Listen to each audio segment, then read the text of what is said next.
Just going to send you live now. If Councillor Austin and Mancini are here, that means everybody's here. Okay, colleagues and folks who are watching this virtually, it is 6 o'clock, Tuesday, September the 22nd, and we are sorry, 29th, and we are moving to our virtual public hearings. The first one is case 22050, which is amendments to the Halifax Municipal Planning Strategy and Halifax Main Land Use Bylaw for Parkmore Avenue, Hayes Street, and Charlton Avenue. We will have staff join us in a second, but I will just let people know that the order of events for this virtual hearing is similar to our regular public hearings, not that these aren't becoming regular too. We will start with a staff presentation, then give the applicant an opportunity to present via phone. After that, we will go to a public hearing speakers list with anybody who had signed up by 4:30 the day before the hearing, which is yesterday. All good? I will, is it Jesse we got back again? Who do we have from planning with us tonight? Thank you, Mr. Mayor. Yes, this is Jesse. I'm back again on behalf of the policy program. Okay, make sure Mr. Dubé is paying you overtime today. Yeah. All right, it's yours. Go ahead, sir. Okay, thanks. I'll just give you a second to load things up. So, okay, there we go. So, as mentioned, this is the public hearing for case 22050. So, this public hearing focuses on a request to amend the Halifax Municipal Planning Strategy and the Halifax Mainland Land Use Bylaw as it pertains to the subject site, which is a large property near Parkmore Avenue in Halifax. Next slide, please. So the applicant for this proposal is RMP Development Consulting Limited, who is applying on behalf of their client, FH Development Group Incorporated. The property in question is a large lot with identification number 002-77228. This is near Parkmore Avenue, Hayes Street, and Charlton Avenue in Halifax. So the applicant is seeking to develop a residential subdivision on a portion of the subject site. So the subdivision includes a variety of residential uses, including single detached dwellings in accordance with modified lot requirements, these being smaller lot frontage area and setback requirements and a larger lot coverage, in addition to 5 townhouse buildings. So this application is before you this evening because these uses aren't readily permitted under the existing planning framework, and thus amendments are required. So in addition to seeking this proposal, which would increase the subject property's residential density, the applicant is also hoping to introduce less costly homes into the local housing market by developing smaller lots than are otherwise available in the plan area at this time. Next slide, please. So the next several slides provide some context to the subject site. On the left, you'll see its general location in relation to the coast of Halifax mainland. It's located about 8 kilometers south of the Armdale Rotary. Moving in closer on the left, you'll see the site boundaries. The site itself is about 67 acres in size and is located on the southwest portion of Herring Cove Road. Next slide, please. Again, this is a closer view of the site. You'll see that the site is located at the terminus of Parkmore Avenue and Charlton Avenue. When considering the site in terms of its surroundings, to the north of the site, there's a variety of low density residential dwellings, 1 and 2 unit dwellings. To the immediate east, there's a couple commercial properties, but the vast majority of the surrounding areas are largely vacant and undeveloped. Next slide, please. So the site itself, it's a heavily wooded, undeveloped site, which you can see some images here. The site can be accessed from Parkmore Avenue by an informal trail network, which leads through a portion of the site. There are areas of the site which are steeply graded if you move to the rear. There's also some clear rock formations in areas. There's also a couple small wetlands on the subject property as well. Next slide, please. So this slide provides some indication as to the portion of the subject site that would house the proposed subdivision. It's the pink area shown on the portion of the site closest to Heron Cove Road. On this side, you'll also see a small area highlighted in yellow. This is actually an abutting property where a portion of the subdivision would be located. However, this site does not require amendments. It can proceed as per the land use bylaw regulations. Next slide, please. So looking at the planning policy for the subject site, it's regulated by the Halifax Municipal Planning Strategy, specifically the Mainland South Secondary Planning Strategy, which is included in the larger plan. The area is located within two different designations. So the large front portion of the subject site is designated low density residential. So these areas predominantly support 1 and 2 unit dwellings. The back portion of the site is designated residential development district. So this area supports residential, communities and developments that are developed under a unified plan or a development district concept plan. They can also include some limited commercial and recreation uses in these areas as well. And again, there is no enabling policy within the low density residential designation to consider the modified lots or townhouse portion of this proposal. Next slide, please. In looking at the zones, there are 3 zones applied to the subject site. So the large mid portion of the site is zoned single family or R1, which permits detached dwellings and a very limited amount of commercial and institutional uses. The R2 or 2 family dwelling zone is located on the front portion of the site closest to Heron Cove Road. The same R1 uses are permitted here in addition to 2 unit dwellings. And the rear portion of the site is located in the holding zone. The holding zone permits a very limited scope of uses, mainly detached dwellings with only on-site services and a limited amount of recreation uses, parks. Next slide, please. So this slide shows the applicant's proposed residential subdivision. There's also a table to the right which shows a detailed breakdown of the components within the subdivision. But from a very high level perspective, subdivision would contain 241 lots for a total of 262 dwelling units. The predominant use within this subdivision would be single detached dwellings. There are 197 lots attributed to this use. There are various categories of detached dwelling lots. So here you'll see kind of a backwards L shape in blue near Parkmore Avenue, where the largest single unit dwelling lots would be located. The more compact lots would be located elsewhere on the site. Additionally, there are 21 detached dwelling lots, 23 townhouse lots, which are located on the southern portion of the screen. The proposal would also include 2 neighborhood parks, as well as a larger passive park. And you can also see the proposed street network, which would be accessed primarily through Parkmore Avenue, but there would be a new secondary access on the eastern portion of the subdivision as well. Next slide, please. So this slide, the table contains quite a bit of information, but there's 3 main points from this slide. So of the total proposal, 236 lots are wholly enclosed on the subject site. Again, there's 5 lots that would be included on that abutting property that we highlighted earlier. In terms of the units that are permitted on site, only 33 of those are actually permitted without an amendment. So this highlights the importance of the applicant's amendment.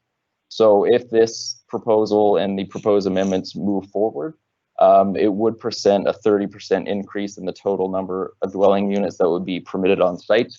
So as of right, using the same street network, the applicant could achieve approximately 202 units, and they would, through this amendment, be able to achieve an additional 60 dwelling units. Next slide, please. So the level of engagement for this application was completed through a webpage, a mail-out notification, and a public information meeting, which was held in December of last year. So staff sent 143 notifications to property owners and tenants within the immediate vicinity of the area. We had 10 attendees at the public information meeting and received 0 written letters or emails at that time. Staff do acknowledge that we did receive some calls on the application, mainly 1 in favor, 1 opposed, and another just seeking points of clarification.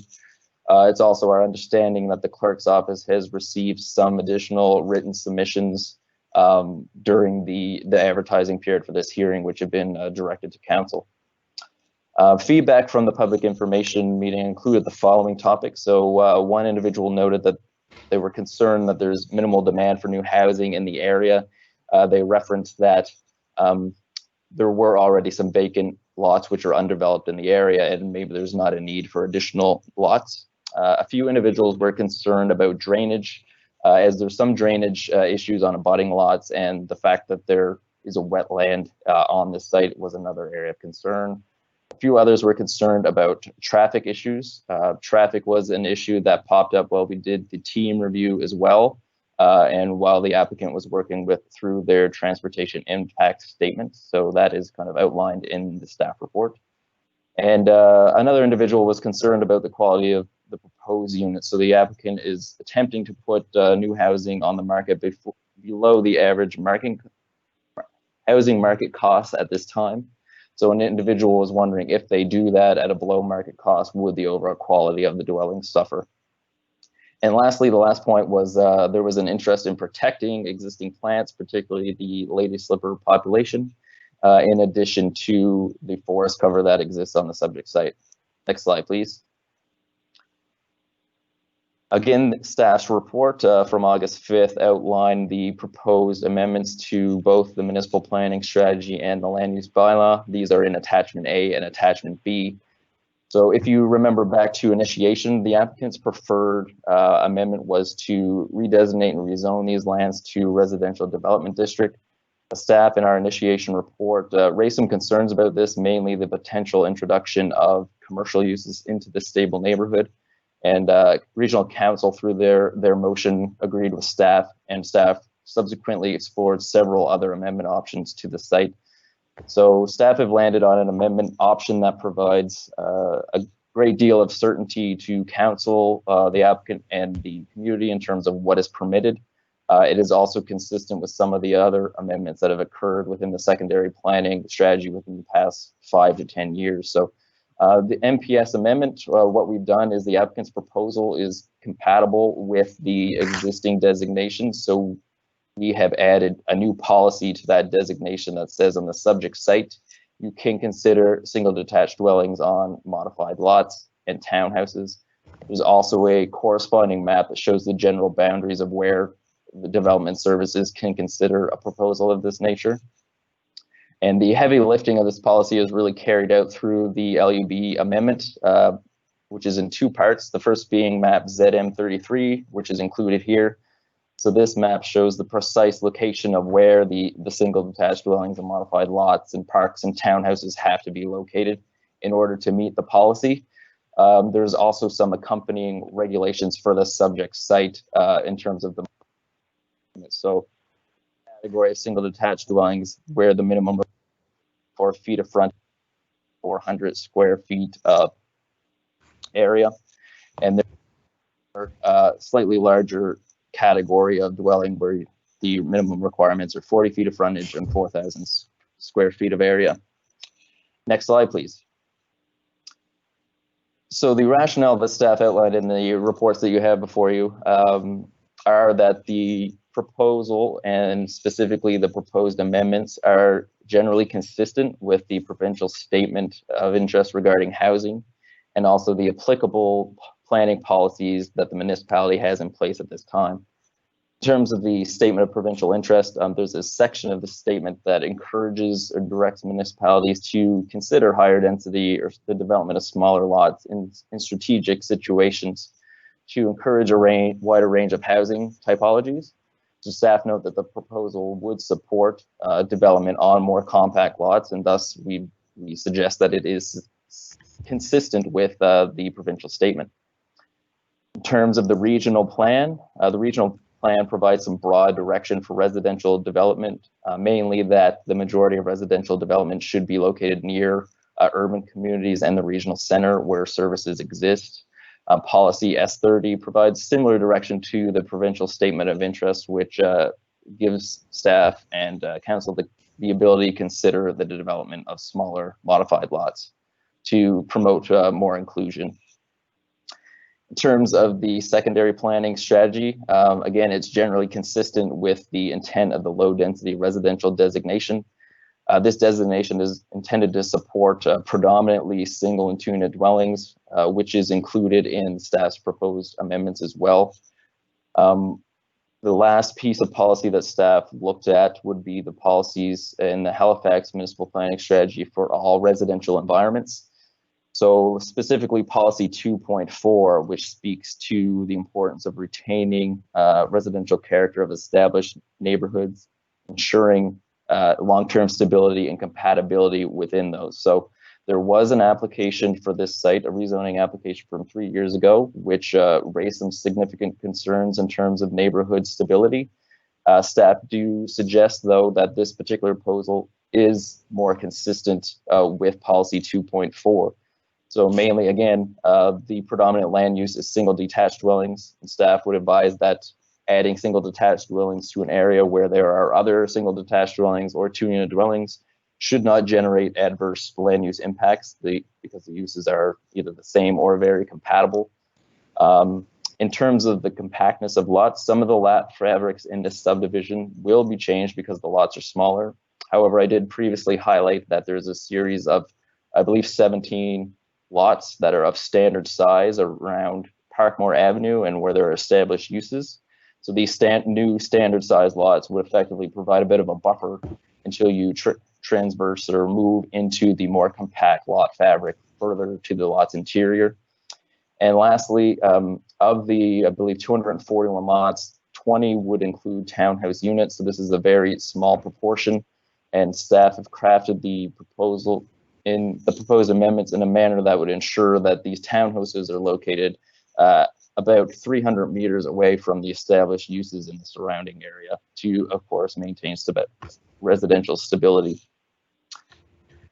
And moving on to the next and last slide, with these considerations in mind, staff would recommend that Regional Council adopt the proposed amendments in the staff report to permit single detached dwellings on with modified lot requirements and 5 townhouse buildings on a portion of the subject site.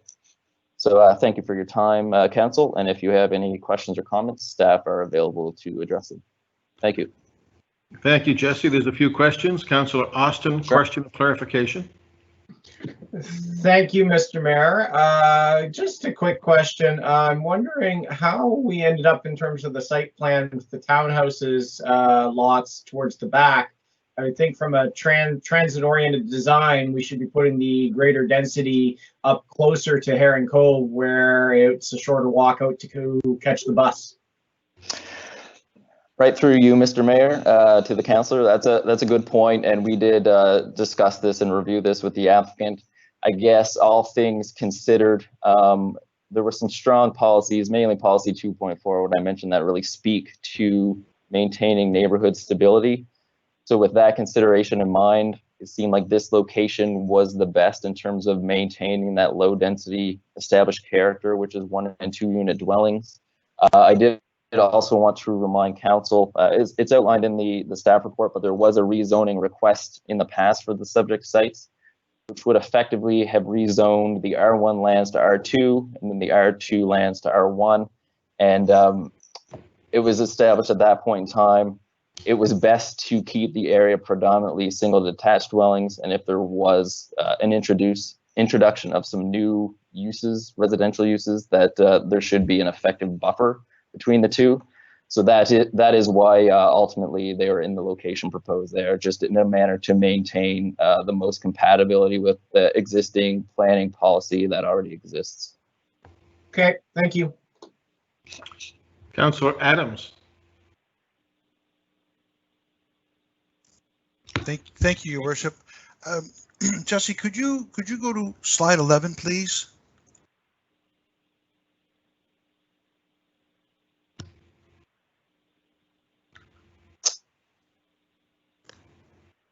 Okay, I'm looking at it, but we can wait a second or two if they're going to bring it up here.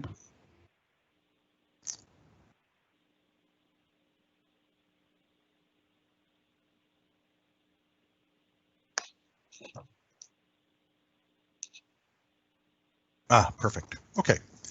So this is the basically the footprint of the proposal. Is that right?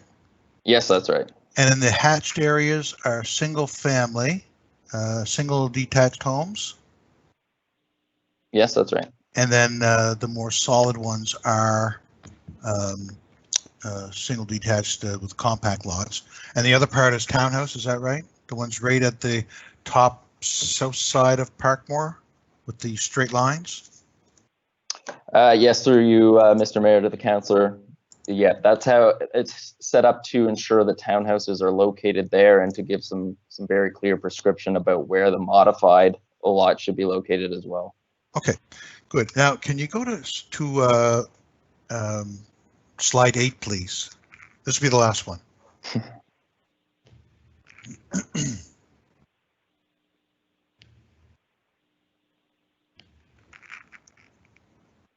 Okay, perfect.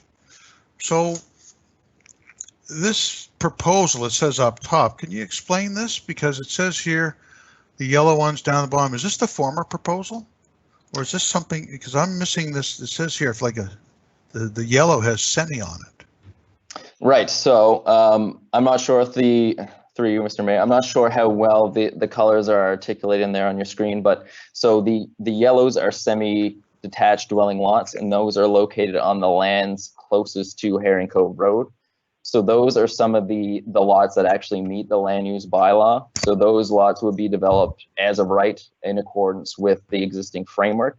So those areas were left out of the map amendment because they're meeting the as of right provisions. So the areas that are included in the proposed amendments are the other areas where an amendment is required. So anything that could go as of right, we left out of the map as after consulting with Parks and Development Services and legal to ensure that that was the best avenue forward.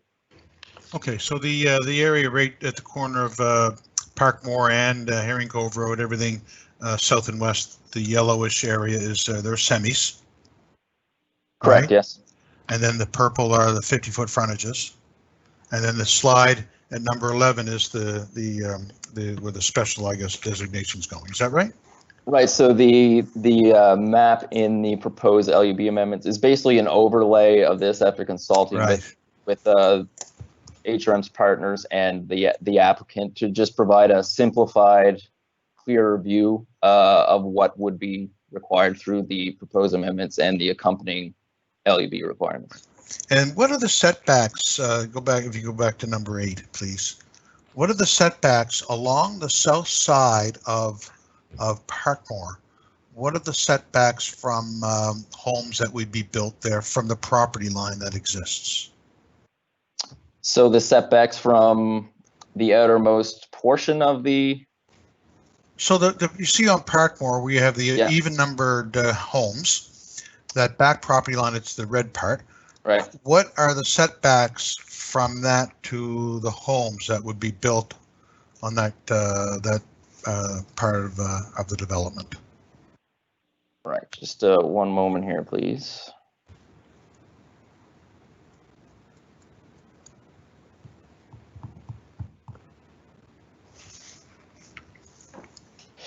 So the new lots in the compact or modified lots, they would have a minimum rear yard setback. Let's see here. A minimum. Just on the semis, just on the semis there, Jesse. And right, the ones with the 50-foot frontage. Right. So the existing. Yeah, right up there. Right up there. So the existing rear yard setback, I believe, there is 20 feet. I would have to pull up here the land use bylaw just to make sure. I'm kind of working with no printer and one monitor here, so I apologize for that. But I believe here I'll rephrase it a different way. It's safe to say that the homes aren't going to be built right on that property line. Is that right? Oh, no, they have to meet the existing land use bylaw requirements. Sure. Okay, that's fine. Thank you. There were some concerns raised. Thank you. Oh, thanks. Councilor Zarowski.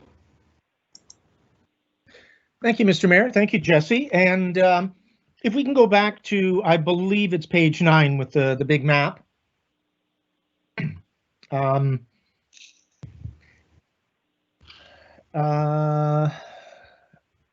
No, the one showing all the, there we go. That's the one. Thank you.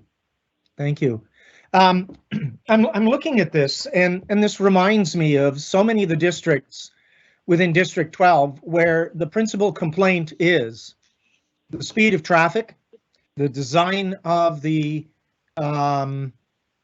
subdivision, and so many of the subdivisions were built 20, 30, 35 years ago, and there were all these cul-de-sacs, and they're car-oriented, they have no sidewalks, there is no space for children to play. And so what kind of control do we have over that as a municipality?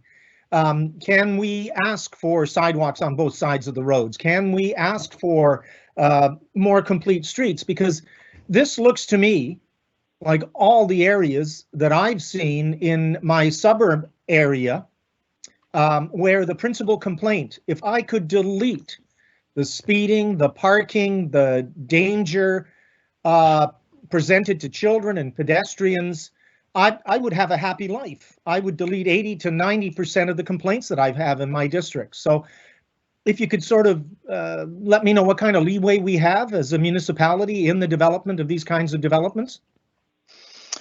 Through you to the councillor, Mr. Mayor. So this particular road network that is outlined here has progressed through Development Services preliminary concept approval stage. So at that particular stage, the property owner would submit a street network and a general estimate as to the unit count, and they would review those for their preliminary review. So given that this was approved, this basically means that that the proposed network meets the necessary engineering standards and also the subdivision bylaw standards. So there was some back and forth, I believe, and the applicants can speak on this later if they want to add some clarity in terms of what the street network should look like in here. But this preliminary concept was approved through the concept subdivision approval, which basically means it meets our standards. So given that there was such a detailed review of this with Development Services and engineering, and the applicant's TIS, amended TIS was subsequently approved by Development Services, we move forward with the proposed amendment, assuming that this would be the street network. So in terms of making changes to that, if council thinks that this is unsuitable, there may be avenues to amend this moving forward. That would likely require a subsequent report and some amended proposed amendments as well. But if that is the direction that council deems fit, you can work with the solicitor on coming up with an alternate motion for that. But what is proposed here does meet the necessary engineering and subdivision standards. I get that it probably does, and I appreciate that.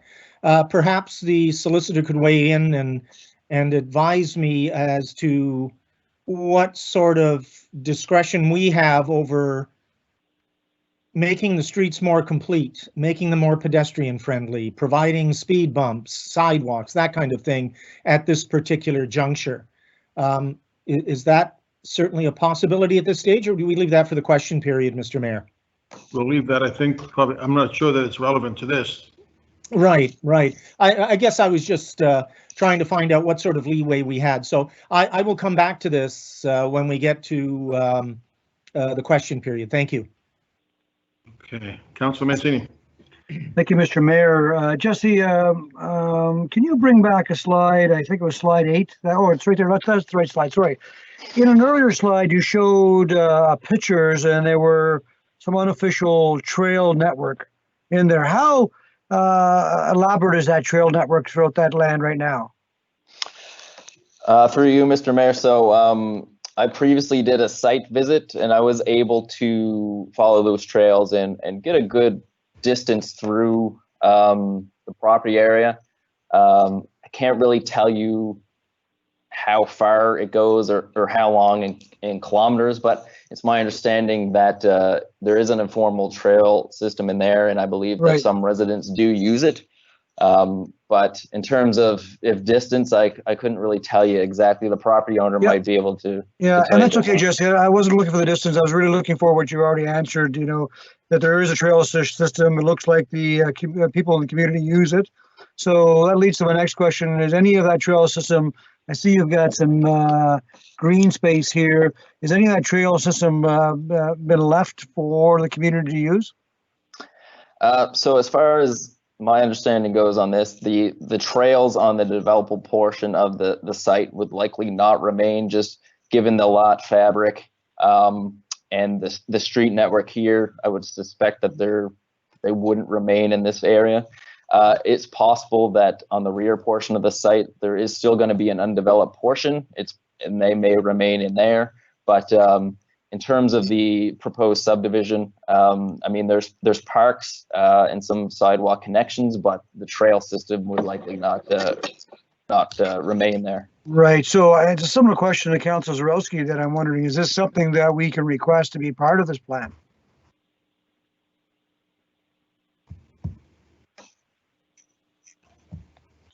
Jesse, I don't know if that was, Not you sure, can answer Jesse, that. if that's something for you or anybody from planning or John? Whoever can answer it. My question is, the trail system can be, to accept this plan, can we request that our trail system be established or a portion of it left alone for approval in this plan? Right. So through you, Mr. Mayor, I mean, if there was to be a deferral and additional direction for staff to consider, I mean, I'd default to legal to see how far we wanted to take that, but that is, I think that's something we could consider with legal's blessing, really. Okay, Mr. Mayor, when we come back from debate, I'll bring it up again at that time. Thank you. Councillor Hensby, on clarification. Yes, Mr. Mayor, I just want a couple clarifications. How I read that map, I see the dark lines along the edge of the roadways, and under the other maps, it calls it right of way. So is that to be a sidewalk right of way? It looks like a pattern for sidewalks down the street and around the circles and stuff. But I want to have clarification on that. Second, I'm curious about the right of ways to the vacant lot in the back. The underutilized property. From my view of it, I said that land is pretty barren and high rock and stuff. Why doesn't it give the whole thing as passive recreation? And I can see that it's good BMX bike trail area. But the other question I have is that last little corner in what I call at the 9 o'clock position of the map in the corner, where the two road reserves come across. There seems like a square block of property with no color shading. Is that going to be developed at all, or left as is, or what? Jesse? So through you, Mr. Mayor, so in this proposed subdivision, there would be sidewalks on one side of the road. You could chat with the applicant later. They can provide some clarity on why this particular design and street network was selected. Based on the proposed amendments before you, so that little square there would have to be developed in accordance with the as of right regulations. There is no intended use of that land as articulated on this proposed subdivision. And also the conservation areas with the stormwater management, will that area of property be deeded over to Halifax Water? Right, so through you, Mr. Mayor, so there, as I mentioned, there are some wetlands on the site. The applicant has been working with the province in terms of obtaining wetland modification permits, as that is a provincial issue, not a municipal issue. It's my understanding that they have received those permits to modify those wetlands. So there are some of those conservation areas that may be deeded over to Halifax Water for conservation purposes. There are some parts of it that Parks has indicated that they will not likely accept, and thus those areas could be kind of constructed into the existing lot fabric rather than being deeded over to Parks or Halifax Water. Okay, thank you. Thank you. Councillor Karsten, clarification? Yes, indeed. Thank you very much, Mr. Mayor. So, Jesse, thank you for the presentation. You may be able to answer this, or certainly feel free to pivot to Jacques Debate or to John Traves, if you will. In light of some of the questions that are being asked about trails and what else council can or cannot do. This is a request for an amendment to the MPS, and often, of course, with a amendment to the MPS, we then do those amendments yay or nay, and then moves to potentially a development agreement, which this is not. But I wonder some of the other things that are being mentioned. There would be parkland dedication fees or cash in lieu of parkland dedication attached to this amount of property, would there not? Through you, Mr. Mayor. So yes, the applicant's been working with parks, and the neighborhood parks are in locations that our park staff have agreed upon with the applicant in terms of moving forward with a new actual park. So those areas have been kind of locked down effectively with parks. Yeah, thank you, Jesse. So that's exactly my point. I didn't know you'd even have that much detail, but my point being that when it comes to whatever council may wish, trails or whatever, that's pretty much left up to our staff during that parkland dedication process. It's not. That would be my interpretation, but. Right. So through you, Mr. Mayor. So in the proposed residential subdivision, there are some walkways and things like that identified. Through the passive portion of the passive park at the kind of southern portion of the site, that it would be a passive park, so it wouldn't be like a playground or things like that. I'm assuming there would likely be some trails in there, which the property owner would kind of sort out with Parks Department as well. I can't tell you exactly the level of detail they've gone into that conversation yet. That is something that could happen at a later date as well. But any park system within or proposed trails within parks accepted by our staff would be kind of mutually agreed upon and sorted out. Thank you. Thanks. Thank you. Councillor Adams. Thank you, Your Worship. Jesse, the easiest question of the night, if or less difficult.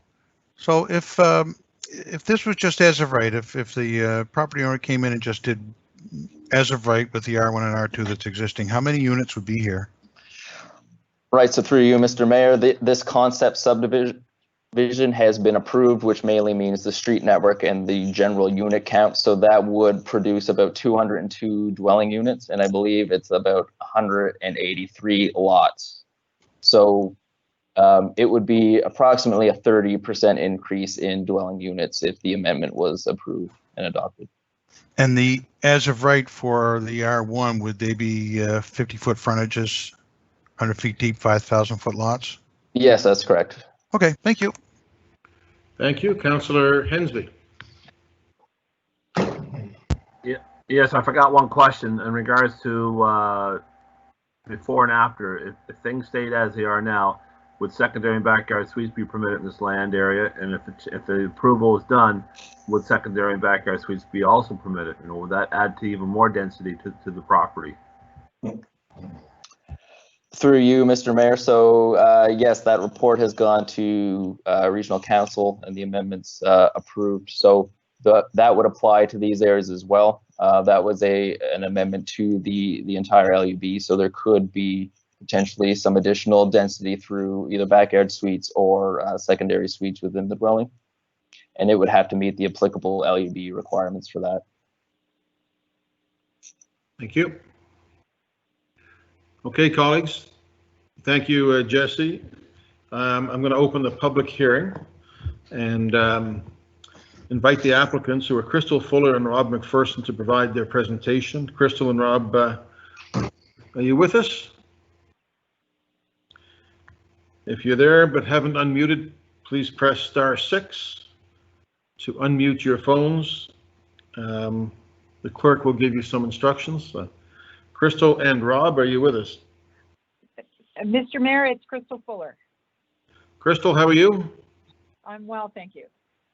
So I think we have your presentation on the screen. So go ahead. You have 10 minutes. Thank you. Thank you, Mr. Mayor, and good evening, Council.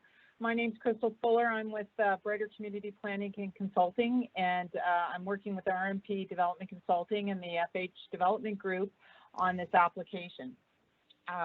Slide 2, please. Jesse's done a really great job of dealing with a lot of what's in my presentation, so I'm going to go through these slides at a fairly quick pace. So you're well aware of where this is located, and this is, in summary, a really burgeoning up-and-coming area with a lots of development pressure. And there's really two main things I'd like to focus on with you today. One is about how this proposal ties into housing affordability, and how this proposal has tried to comply with and really be thoughtful about how compatibility with the existing neighborhood. Slide 3, please. So as Jesse has mentioned, our housing breakdown is mostly single unit dwellings. As a matter of fact, 75% of them are single unit dwellings. That's because the adjacent neighborhood is singles and semis. There are 16% of them are semi-detached, and then there's 9% of townhouse units. It's interesting to note that in terms of compatibility, the CMHC the census area has about 38% of the units in the census district are single unit dwellings. So this well exceeds sort of the census area, which is the Herring Cove Road kind of area. However, as mentioned, this development really tries to respect the situation more locally. Slide 4, please.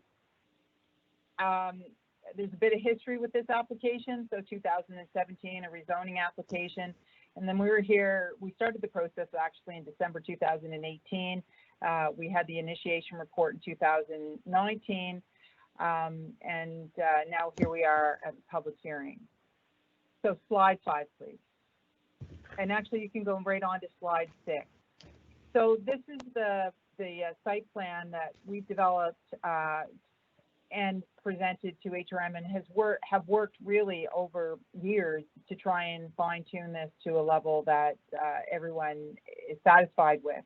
And I'm going to go into some detail about the lot frontages, but what I do want to point out to you is some of the elements of the subdivision designed to really integrate with the community.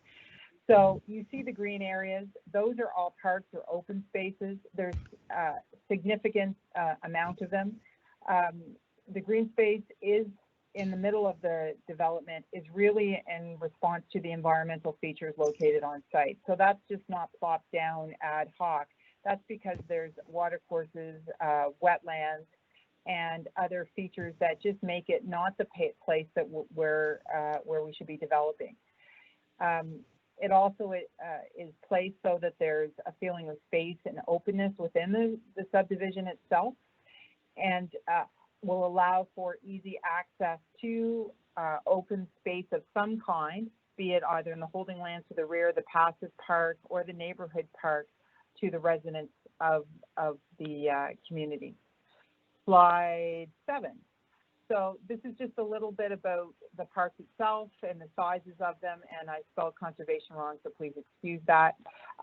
Jesse did note that we have received Nova Scotia Environment approvals for wetland, for the wetlands that will be altered, and that will involve compensation. And that's all been approved by Nova Scotia Environment. Slide 8, I believe, talks about the environment. So there's 2.6 hectares of wetland to be altered. Of course, recognition and the importance of maintaining those setbacks from any water course, and adhering strictly to any conditions of the wetland compensation, and that is provincially administered. So slide 9 is about about the compatibility. You've seen that before. So on slide 10, just in case you haven't been out driving around in the area, I wanted to give you a sense of what is in the local area. So it's clear that this is a lower density, single family or single unit and duplex community. So slide 11 also shows that really clearly, as does slide 12. And it's really important for this development to integrate well and not be a shocking or glaring addition to the neighborhood community.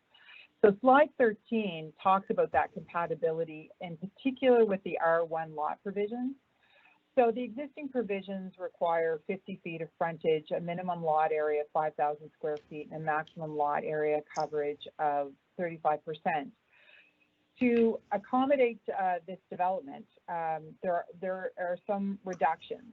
The maximum lot coverage goes up a little bit, some reduction in the lot area, and a minimum lot frontage for some of the lots is proposed down to 34%. Slide 14, if I'm not moving too quickly through these, really shows a bit more clearly. I saw council trying to see these maps a little bit more clearly. So on slide 14, you can see the frontage requirements that as proposed in the draft amendments that staff has prepared. You see that closest to the existing development, you have the largest lot frontages. So you have the 50-foot lot at the end of Parkmore. You have 40-foot lots adjacent to the what I've labeled on the map as semis, and that's existing zoning, so there's no change to those semi areas. And then the 40-foot lots. And then as you move to the rear, you have the smaller lots, which also, and not coincidentally, those smaller lots will have a larger feeling of space around them because they either back onto the holding zone where it's no imminent opportunity for development, or they're adjacent to the green space that runs through the center. And then the townhouse development, which is the densest part, is right next to the passive area. So again, that feeling of space and openness. This was done specifically to respond to the concerns from the 2017 rezoning application, where impacts on the local neighborhood were obviously a significant concern. So the lot yield is shown on slide, the next slide, slide 15. We also heard a little on slide 16, we just talked about the schools because the capacity of the local community to accommodate future growth is also a key consideration in policy and just practically speaking. So the JL Ilsley Family of Schools has excess capacity, and you're very fortunate in that area to be getting a lovely new JL Ilsley school, which will open in September 2021.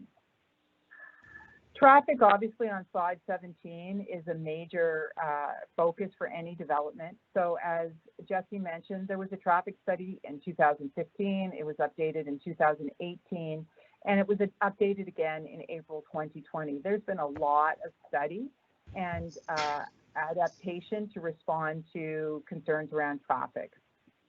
So there's going to be an extension to Parkmore, and there's going to be a construction of a new street, Margaret Meagers Drive Road. The new streets will have sidewalks on one side. The new streets will have sidewalks on one side, and whatever the standard is, HRM standard, what it'll be constructed to. On slide 18, it's probably the biggest takeaway from the traffic study is that there is not a significant impact on traffic performance anticipated as a result of this development. The April 2020 traffic study actually modeled the traffic to 2030 based on all the proposed developments that have been approved or are underway. So it is a fairly comprehensive study to not just look at our proposed development, but to look at the area to make sure that whatever is being done here is not going to cause a problem. And the conclusion is that there's not going to be a significant impact to performance. And it's probably important to note that 70% of the traffic is predicted to use the new street and not go on the existing street where development occurs. The IMP on slide 19 obviously is something very key, and Councillor Zarowski, I believe, was the one who mentioned about making sure that people can move around in non-motorized ways. And there's bus service out into the area, and although the new bus rapid transit strategy doesn't come all the way out here, it's certainly within proximity, it's certainly within biking distance, and there's a functional plan that we were hoping to have a look at as part of this application so that we could dovetail with that. We eagerly await that to see how Herring Cove continues to develop. but we are mindful that people need to move around in ways that don't involve a car. Lastly, housing affordability, and that's a major component of our thinking around this particular development.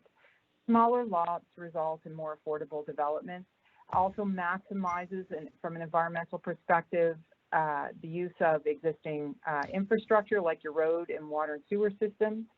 This is a market-based approach. So CMHC kind of sets 3 buckets for affordability. One is sort of like shelters and those sort of more transient intensive supports.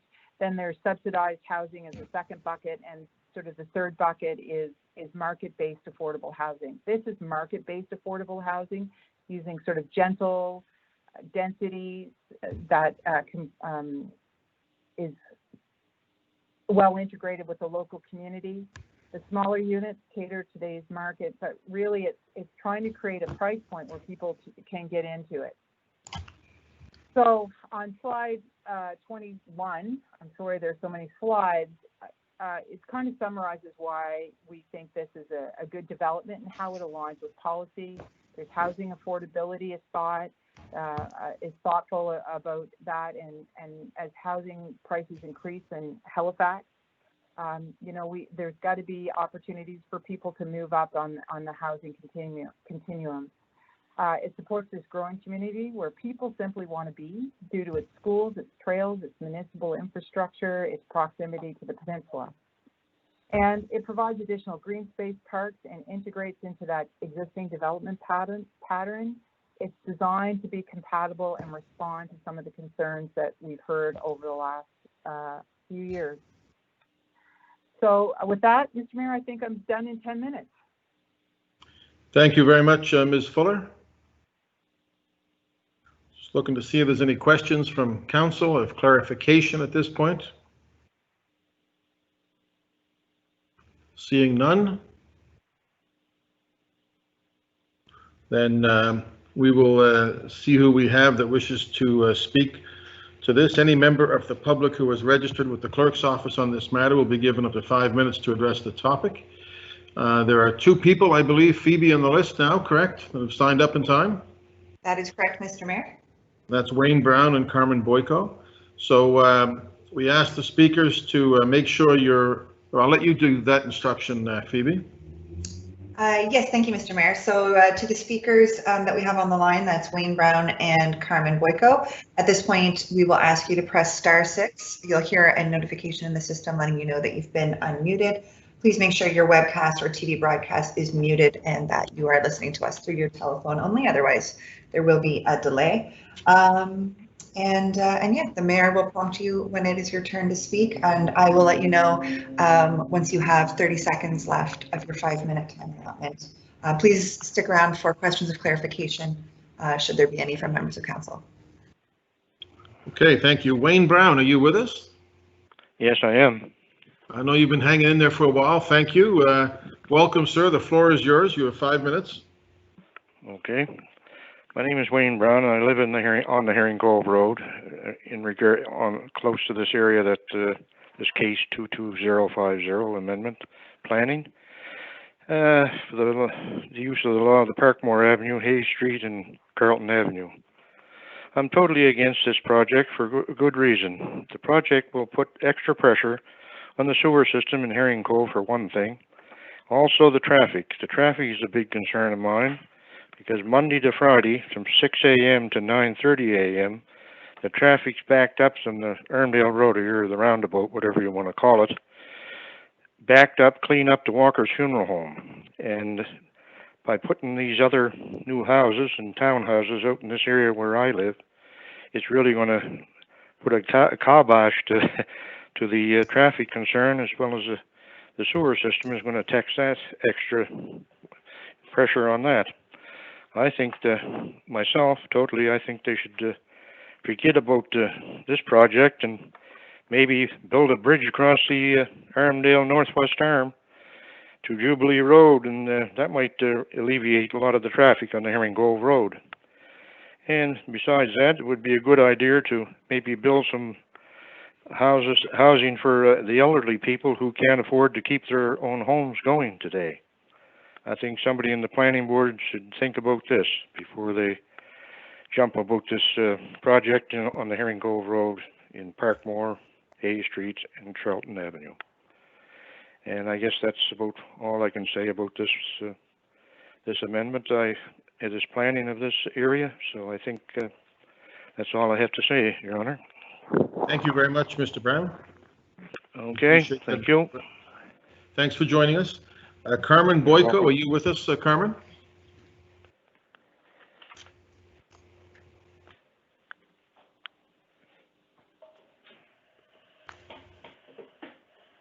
Carmen Boyko?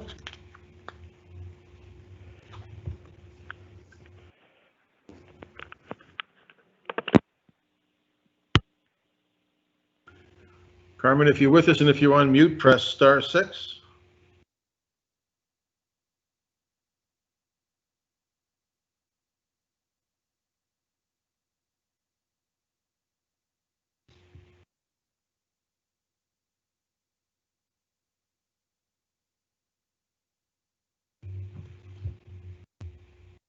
Phoebe, can we see if Carmen is on the line or?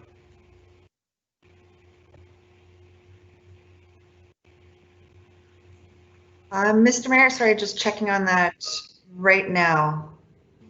Trying to keep track of all these different phone numbers. I'm sorry, just give me 1 sec, please. Yep.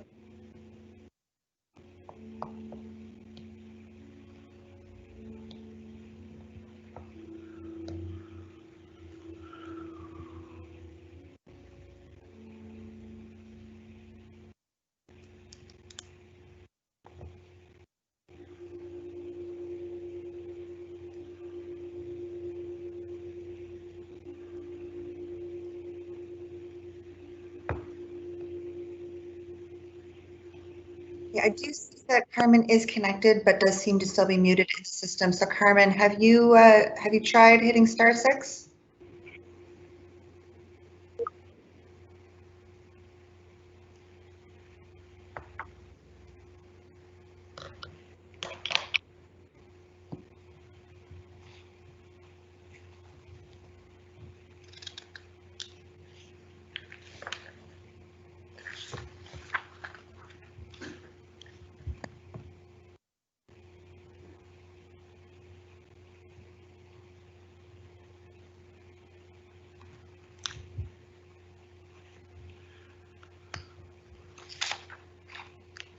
So Phoebe, it appears she's on the line, but she's muted. That is correct, Mr. Mayor.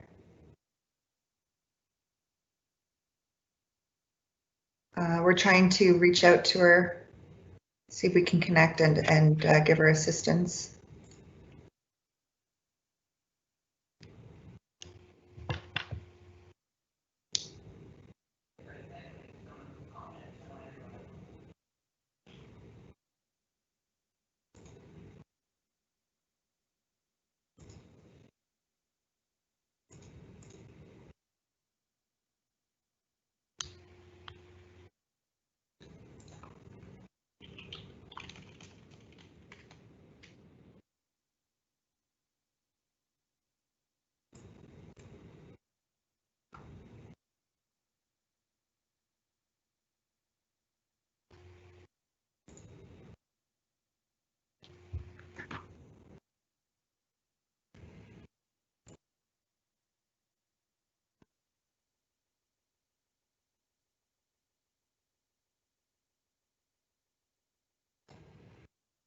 So I believe one of my colleagues is on the phone with Carmen right now, and I see that she's just left the meeting, so we'll ask her to reconnect. So just please bear with us for 1 sec.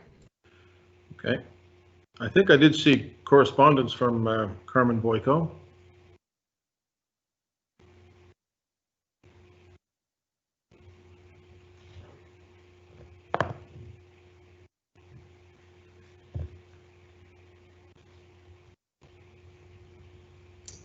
There was an issue, Mr. Mayor, with the mute button, so Carmen is just calling back in right at the moment, and we will not mute her when she gets back into the system.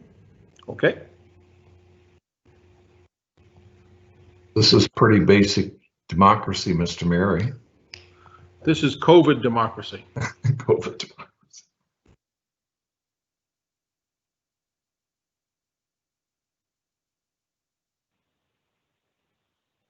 Good evening, everyone. Can you hear me? Yeah, hi, is that Carmen? It is. Well, thank you for joining us. Sorry about the technical difficulties, but thank you. The floor is yours.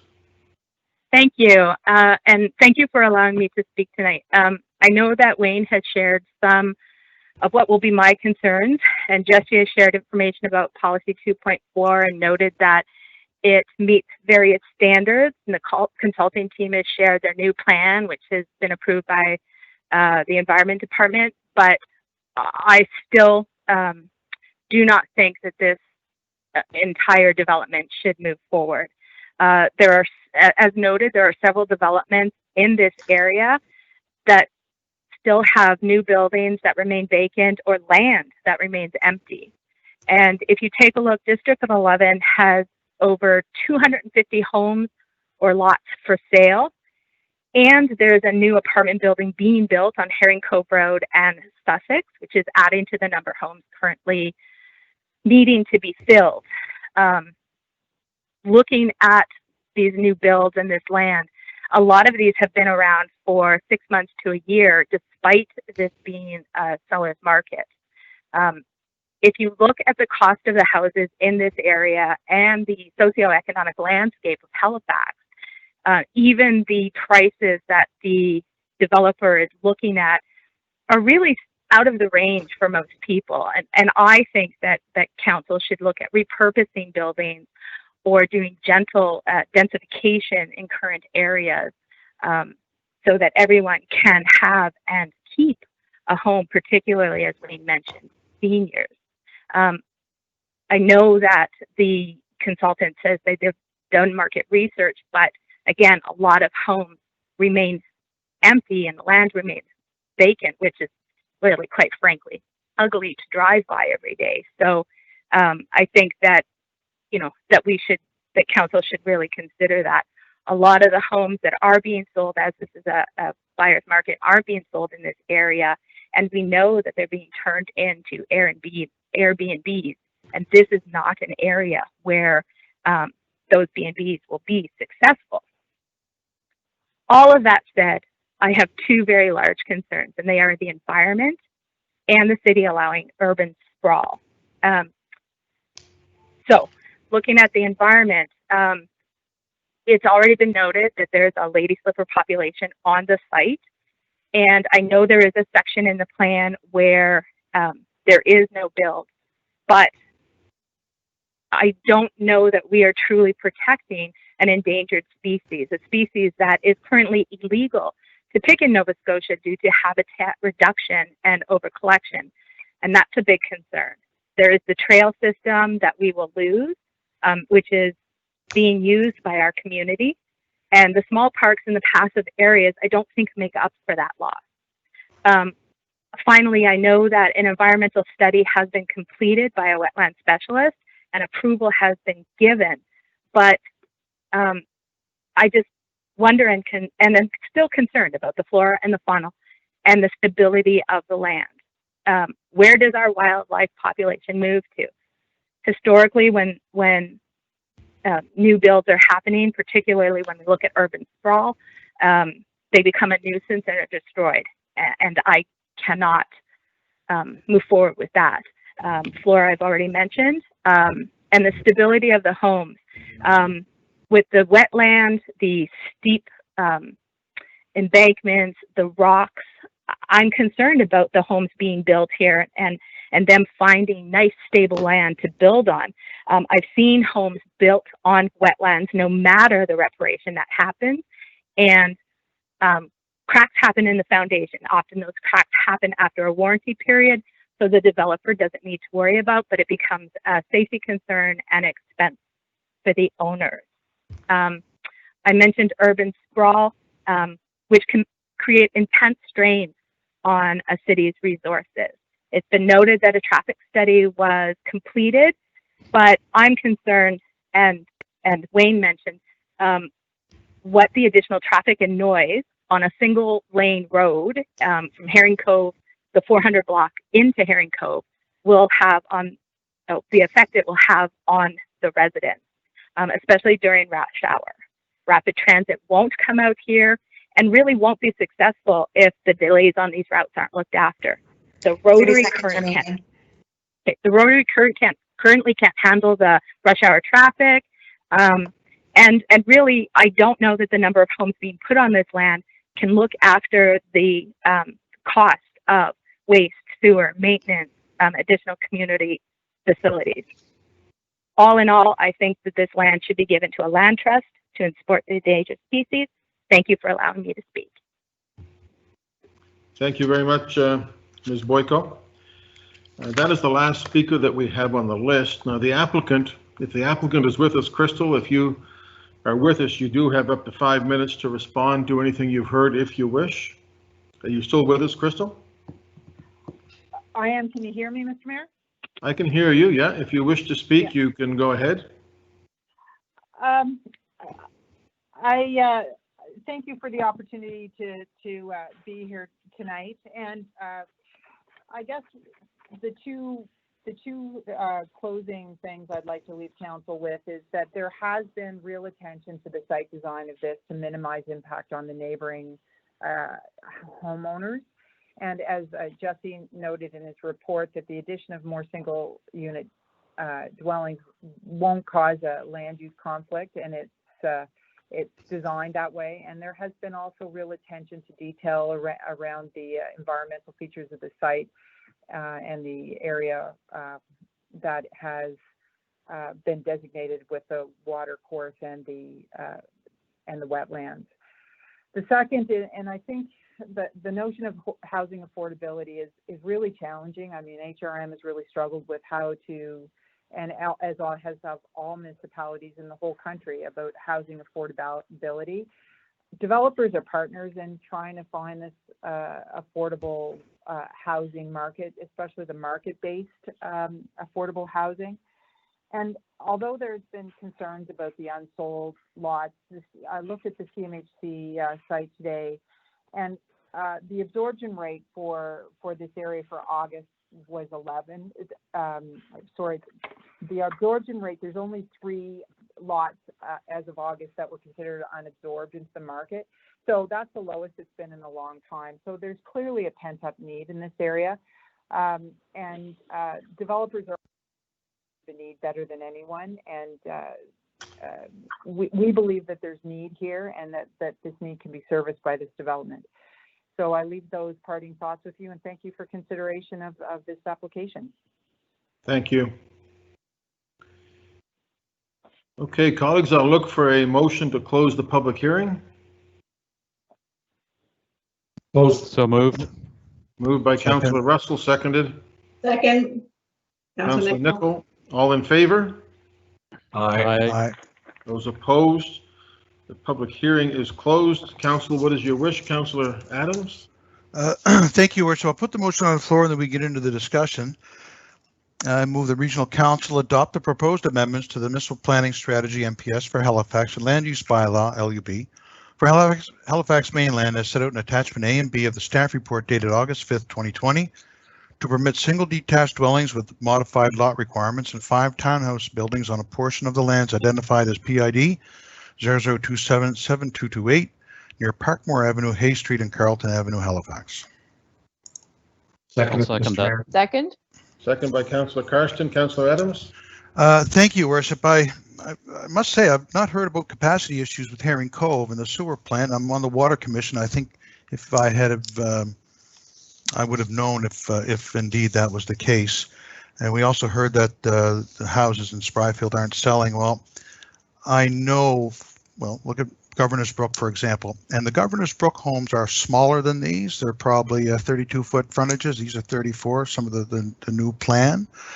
And I wrote down some of the numbers.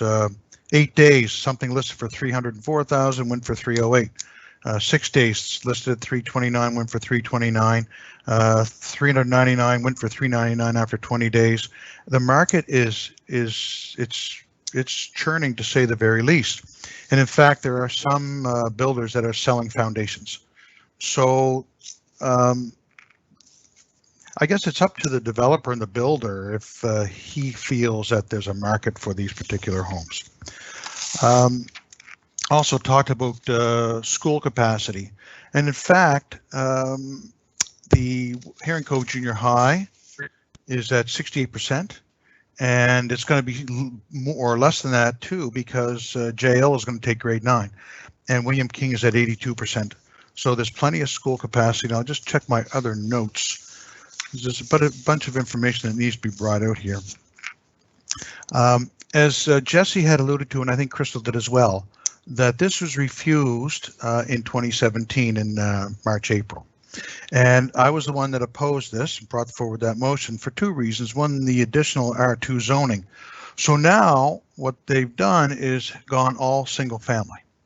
They're on smaller lots, but they've respected the request of with regard to the R2. And they also talked about school capacity, which has been, I just addressed that. Demand is high. I can assure you that if you want to find a home in the Spryfield area, good luck, because they are selling and generally at or above the asking price. To Councillor Zareski's point, you know, the roads meet the standards as set out by HRM, and so do the parks. And if you look at how Parkmore, they're suggesting it be extended here, residents could continue on, and I can, after I come back for the second time, I can share a funny story with everybody. And the other issue with this is that there's a second access in this particular proposal. So they've gone and taken out the semi-detached component, and they put a second access in, which is Margaret Marr.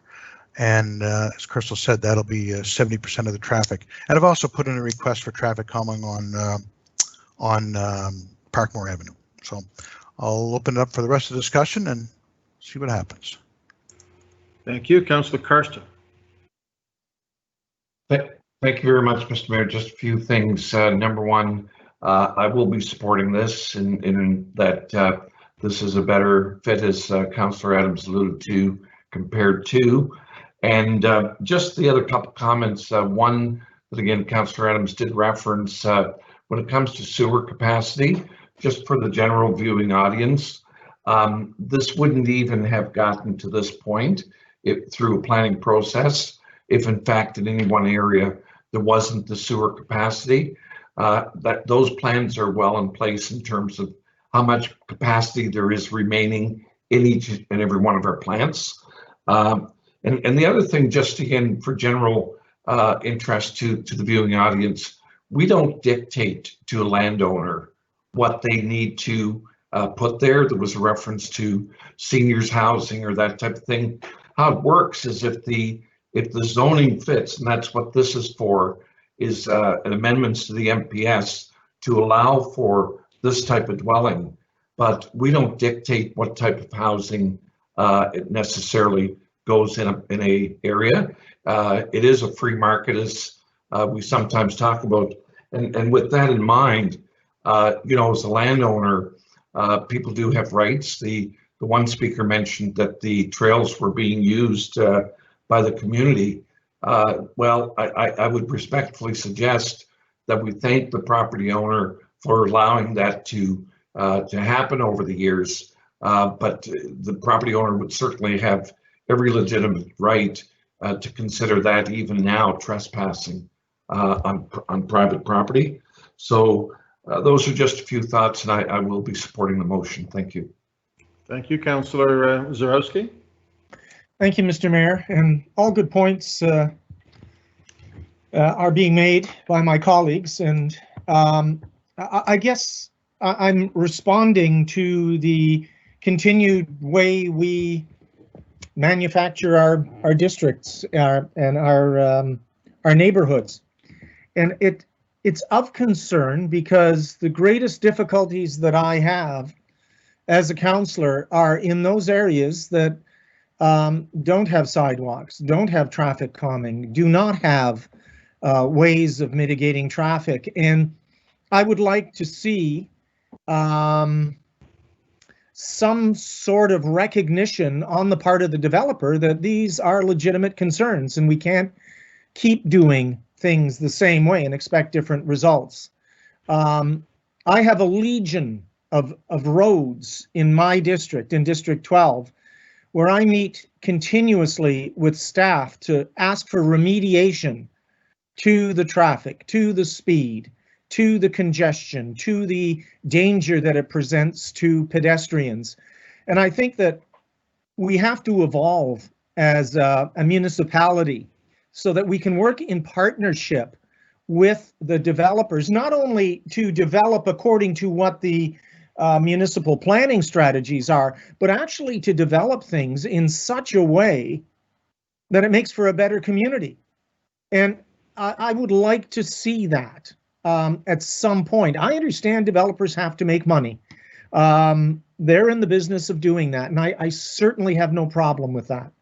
But at the same time, one of the largest difficulties we have, and I can point to other districts as well. I mean, we can take a look at Timberley and Beaver Bank and all the other areas where we look at traffic and shake our heads and go, my goodness, this is going to cost us tens or hundreds of millions of dollars to mitigate, to make complete streets. And waving little flags to get across the road is not the answer after the municipality has allowed the building of this. So we have to, at some point, start a better consultation process. I understand that we have, turned down this developer once and they've come back with a better plan and there are sidewalks on one side. But it is, in my estimation, this is not good enough. We need to build better so that our constituents have safer places to live and that we can integrate and plan for the future. This is what we're supposed to do. And rules are there as guidelines, and I guess they're there also to tell us what the bottom line is, but the bottom line hasn't been good enough for our development. And so I'm hoping that we can do better. And I will vote against this as a point that I would like to hear other developers take this to heart and look at different ways of doing things voluntarily if need be at this juncture, but we need to change how we do things. Thank you, Mr. Mayor. Thank you, Councillor Hensby. Thank you much, Mr. Mayor and Council. I'll be supporting the application and proposal here tonight. I've seen this as a marked improvement over the last proposal. With the secondary access, I think is critical for a subdivision of this size. Having two ways in and out is important for emergency situations. Also, seeing the network of streets and the grid of sidewalks and the parkland is great to see. The conservation area and the stormwater management is going to be critical in regards to make sure we have good conservation measures there for Halifax Water to make sure we watch over that stewardship of the watershed area. So I look forward to that, as well as I see as this development unfolds and develops. I think a future bus loop through there with the local transit service be an easy accommodation to come in one street and out the other. So I see that as great. And I would have to agree with Mr. Brown. Yes, I'd love to see another bridge across Northwest Durham. Thank you. Okay, that would be a substantive amendment, I'm afraid, Councillor Hensby. Councillor Outfit? I was waiting to see how long before David mentioned the bridge, but he didn't disappoint. But we haven't heard about water in Musquodoboit Harbor, but today's not over yet. So thank you, Mayor. I will be supporting this, but I do want to agree with Councillor Zarowski's comments here, representing West Bedford and Royal Hemlocks, etc. And you've all heard me on my rant about how we're building roads every day that we're going to have to turn around down the road and either put in speed bumps or narrow them. But we had a good discussion about this the other day at the Transportation Standing Committee, and if we could just get the permission to reduce the residential speed zones to 40, and Wayne Mason mentioned this, that perhaps we could even start designing the roads to 40 instead of 50 and 60. And so that, that will help things as we get that permission, hopefully from the province. But the big thing on this, and I hope we will learn this in time for big projects like Port Wallace, and if there's further expansion of West Bedford, is that we have to get this red book designed, updated, and we have to get transit into these communities faster to get people sort of hooked on transit before they buy the second and the third car and this sort of thing. So anyway, so I'm with Richard in spirit. I will support this, but I really hope that what he said, we as the city, not the developers, but we as the municipality will make those changes before more of these communities are built. So thank you, Mayor. Thank you. Thank you, Councillor Austin. Thank you, Mr. Mayor. Thank you, colleagues. So just quickly, I appreciate the back history on this and balancing off a couple of different things here in terms of trying to promote something that's compatible with what's the existing subdivision and homes that are already there. I think we would have been better to have had those townhouses a little bit closer up to the road, but council gave some direction on that. And at the end of the day, 300-400 meters is, that is still considered walking distance. It's not a huge stretch. So we've got some good transit access, water, sewer. This seems like a decent place for some development to be. So I will support this. But I just wanted to note that I think when we look at these things in the future, the highest density should be up next to the bus. Thanks. Thank you, Councillor Adams.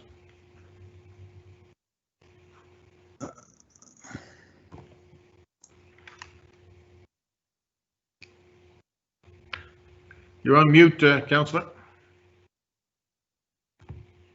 You're on. Okay, there we go. I'm going to keep that mouse away. So, and I appreciate what Councillor Zarowski has said, but let's look at it another way. The proponent, I believe through what's her name, Ms. Fuller, has satisfied all of the requirements that have been asked. Sidewalks on one side, the parkland component. Let's say that developers want to go an extra step. So let's have sidewalks on both sides of the road, 3 feet wide. What would prevent someone from wanting a 4-foot sidewalk, wide sidewalk? There has to be some baseline of which everything else is measured, and they need to have a target. They achieved the target. They've respected the requests from a meeting 3 years ago. So I'll just leave that with everybody. Governor's Brook, I checked, has 6 properties for sale, 4 pending. There's 900 doors in that particular subdivision in Spryfield. I'll leave you with a funny story. A lady who lived on Parkmore gave me a call about 20 years ago and asked me what's going on next to her, her exact words. And how would I know? I'm not there. I went down, and there's a fellow with a chainsaw and a fellow with an excavator, and had no idea what was going on. So I just went to talk to him. I said, how are you? Well, and what are you doing? I'm building a subdivision. And I said, where are you going to put the road? He says, over here. And I think that's part of what the trail system is now. I said, well, what if you hit a rock? Well, just go around it. He had no plans, no nothing. He just wanted to build a subdivision. So bless his heart. That's something I will always remember for these particular lands. I would ask that council support this and add to the housing and more affordable housing from a buying perspective than what is currently available. And I'll call for the question. Question. Okay, colleagues, are we ready for the question? Phoebe, take us home on this one. Councillor Stretch? For the motion. Councillor Hensby? Affirmative. Councillor Karsten? For the motion. Councillor Nicol? In favor. Councillor Austin? In favor. Councillor Mancini? In favor of the motion. Councillor Mason? For the motion. Councillor Smith? Councillor Smith? I will come back. Councillor Cleary? Yes. Councillor Walker is out, I believe. Councillor Adams? For. Councillor Zarowski? Against the motion. Councillor Whitman?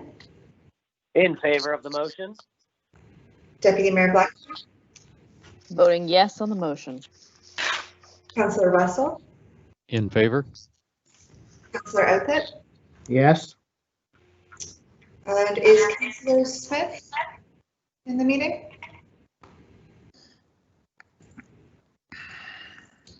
Mr. Mayor. For the motion, and that motion carries, colleagues. I think before we take on our next case, we should take a short bio break. It is just about 7:30. We'll come back in 10 minutes. Is that enough time, folks? 7:40 with second case.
So Mike, how many speakers got lined up for the next item?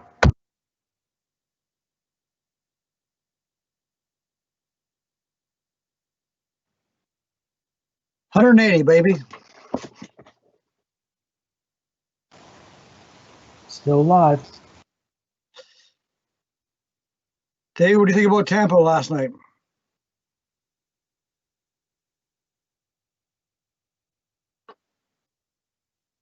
I was hoping for Game 7, but it didn't happen.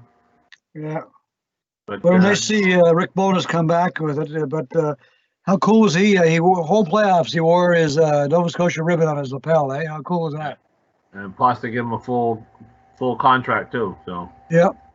Well deserved. It's good. He's a good guy. And only my Bruins lose to champions.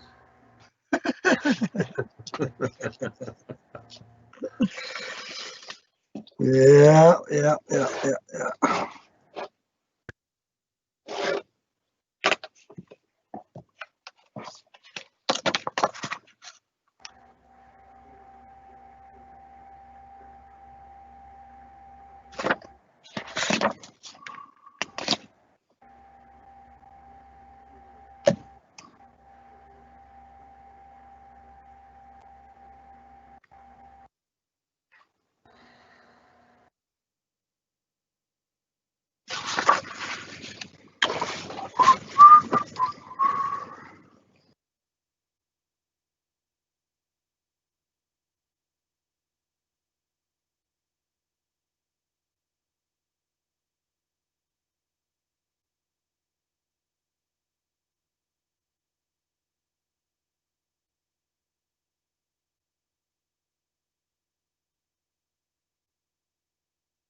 Doesn't look like we're going to get very far in our agenda tonight, folks.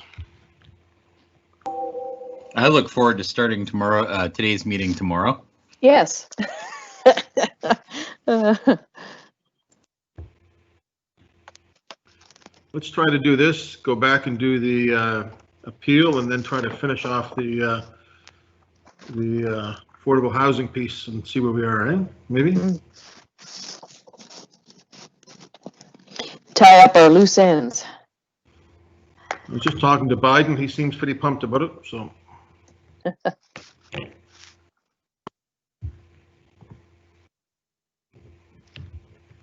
Okay, 7:40. How are we looking in terms of councillors? Mr. Mayor, I believe it's just Councillor Austin missing, and there he is. So we have all councillors present and counted for. So we're waiting for Councillor Austin? I'm Where here, else Mr. are Mayor. we? Just as I was saying that. Okay, let's go live. You are live, Mr. Mayor. There we go.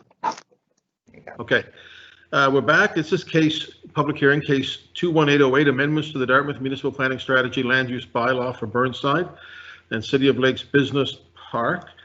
Again, this is a virtual public hearing. The order of events will be similar to our regular public hearing, a staff presentation. This is a staff-initiated case, so there's no applicant to present. So after staff present, we go to the public hearing speakers list of those who signed up by 4:30 the day before. We have 2 speakers. So we will ask, I see Leah Perrin will join us. We'll ask staff to make a presentation. Welcome, ma'am. Good evening, Mr. Mayor and members of Regional Council. Can you hear me okay? We've got you. Great. My name is Leah Perrin. I'm a planner with Regional Planning, and tonight I'm here to present case 21808 regarding proposed municipal planning strategy and land use bylaw amendments for Burnside Industrial Park and City of Lakes Business Park in Dartmouth. Next slide, please. The Burnside Industrial Park was assembled by the former City of Dartmouth beginning in the early 1960s, and then in 1984, the City of Dartmouth approved the creation of City of Lakes Business Park as a high-profile office and business campus. After amalgamation, the municipality has continued to develop the municipality has continued to develop service industrial land in the area, and it has grown to about 3,400 acres. It is the largest industrial park north of Boston and east of Montreal, and it's a major employment center in HRM with about 30,000 employees.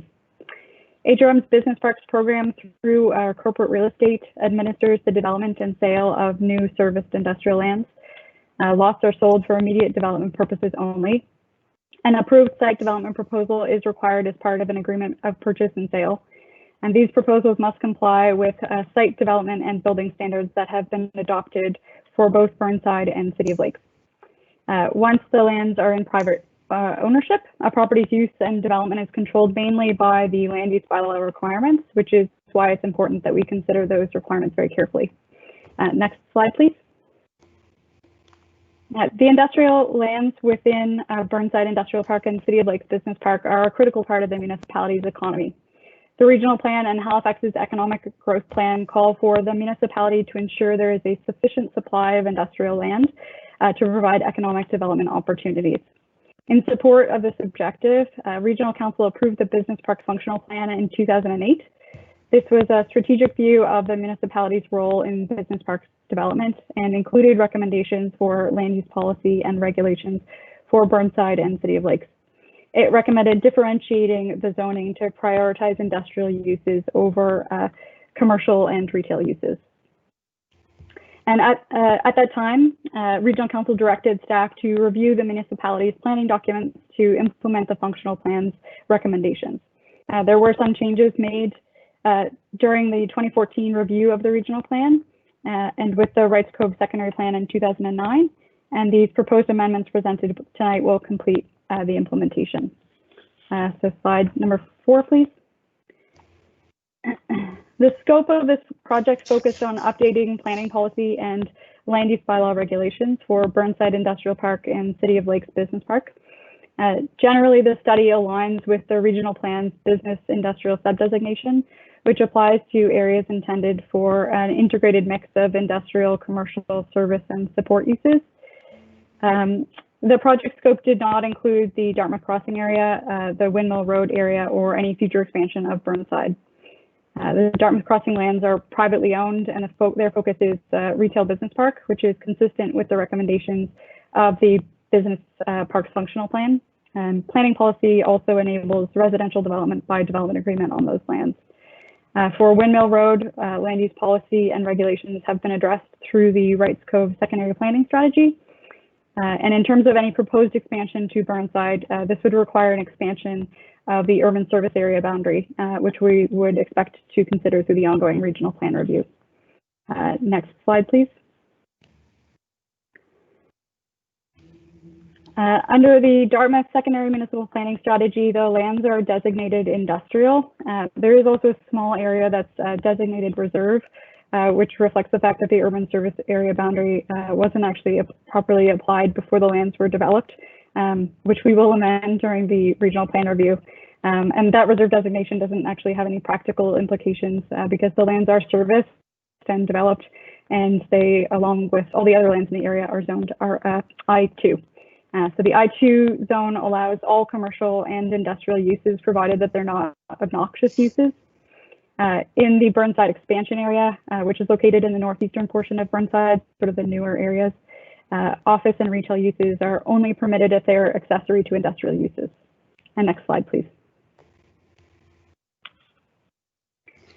For this project, we held a public open house on January 8th, 2019. We met with the Greater Burnside Business Association and gave a presentation to them in October 2018. Comments included support for the project's intent to introduce zoning that protects Burnside for industrial use, concerns about businesses that could become non-conforming, concerns about restrictions on office and retail uses, particularly for multi-tenant buildings, concerns that building design, particularly building materials, could be too onerous for industrial properties. There was one comment that if the intent is to protect industrial lands, that the onus for some buffering should be on less intensive uses from heavy industrial. There was a comment that the heavy industrial use definition could be too onerous or restrictive. And there were a few requests from individual property owners for particular zoning. Next slide, please. So the proposed amendments are intended to protect and support the efficient use of our existing industrial lands and make sure that the municipality has a sufficient supply of our industrial lands. It's to protect this area from conversion to commercial or other non-industrial uses. Burnside and City of Lakes are critically important employment lands in the municipality and support the economy of our region and arguably of Atlantic Canada. The amendments recognize that these lands accommodate industry that either can't be located elsewhere in the municipality for compatibility reasons, but also because they have specific locational needs. So industrial uses often use very large lots, and for goods movement purposes, they need good access to highways, rail, and sometimes the streets need to be designed in specific ways. Because many industrial uses need these large lots, industrial lands are difficult to serve by public transit and active transportation, which is obviously problematic when the area serves thousands of workers and customers every day. The proposed amendments attempt to address this issue by strategically zoning so that uses that have both higher land use and employment densities are located on major streets with transit routes. Because Burnside has developed with one zone, there are already heavy industrial uses side by side with less intensive uses. The amendments will allow that to continue, but to mitigate compatibility issues through the way that the zones are applied and include additional requirements for heavy industrial uses. The City of Lakes Business Park was and continues to be envisioned as a high-profile, prestigious office and business campus. The business park's functional plan identified that there is a need for some suburban office space for businesses that either don't desire or require a downtown location. We are also seeing sort of trends in industrial use with more sort of flex buildings that include both office and say sort of a research and development component. But there has been some concern that too much office space in the area could undermine the viability of more compact mixed-use growth centers that the regional plan and the integrated mobility plan envision. So the proposed amendments encourage a limited amount of suburban office space while ensuring most lands are reserved for industrial use. Next slide, please. The proposed policy amendments introduce two new subdesignations. The Burnside General Industrial subdesignation is applied to lands within Burnside Industrial Park. It will encourage both light and heavy industrial uses and commercial and support uses that are compatible with an industrial environment. The Business Park subdesignation is applied to the City of Lakes Business Park and limited other lands that support that sort of suburban office cluster. The designation will act as a buffer between Burnside and Dartmouth Crossing, where residential development has recently been approved. Next slide, please.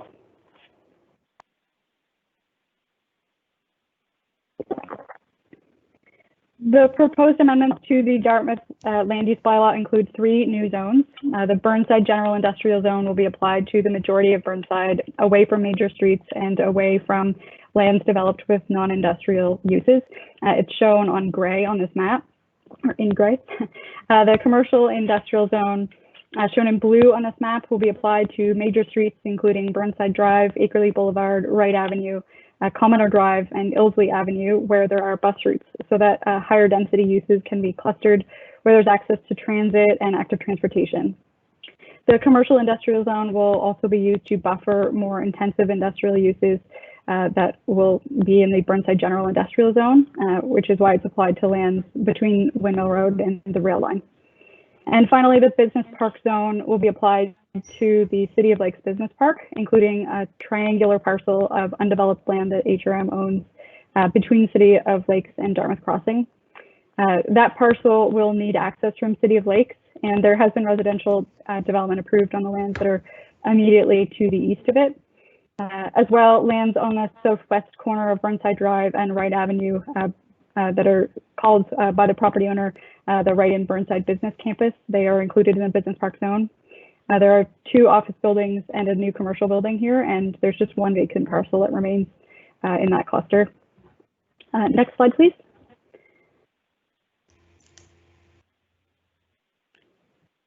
So the Burnside General Industrial Zone will permit all industrial uses, including both light and heavy.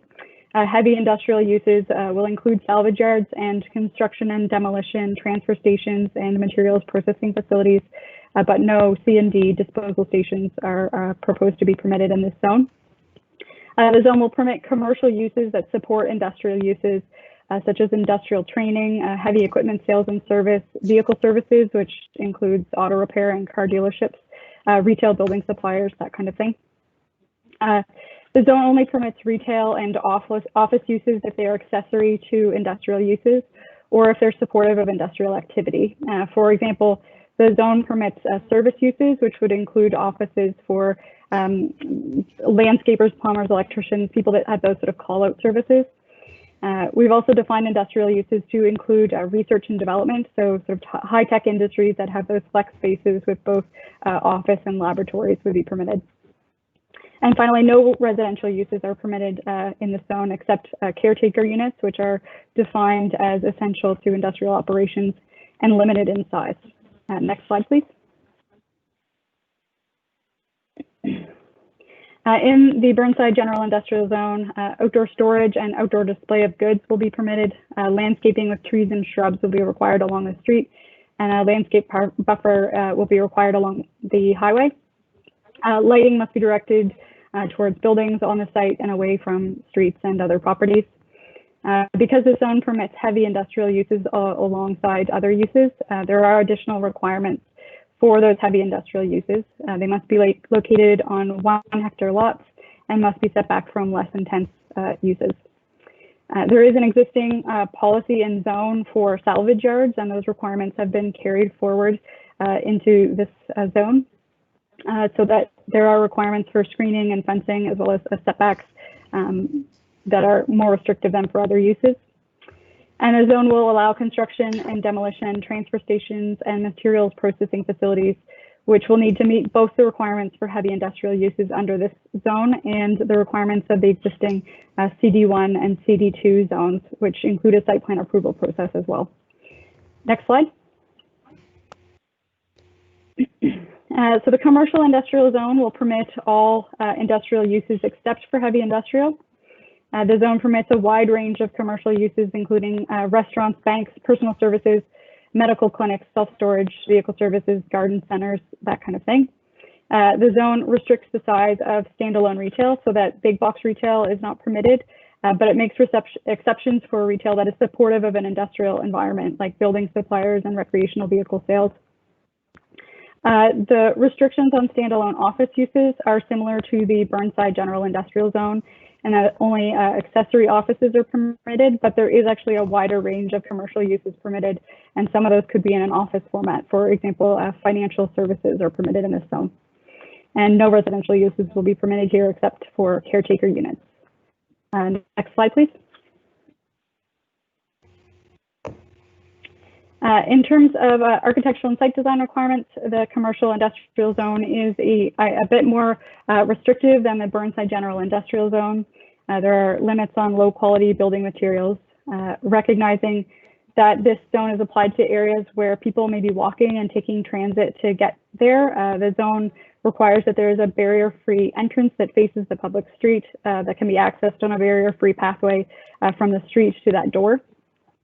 Outdoor display is permitted anywhere on the lot, but outdoor storage is permitted only on the side or rear of buildings. Landscaping is required along the street and next to the highway, and lighting must be directed away from streets and adjacent properties. Next slide, please.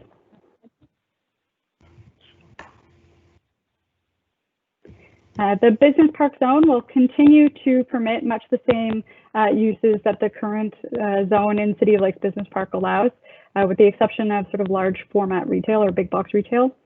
The zone will permit 5-story office buildings, which reflects the existing land use bylaw requirement for City of Lakes.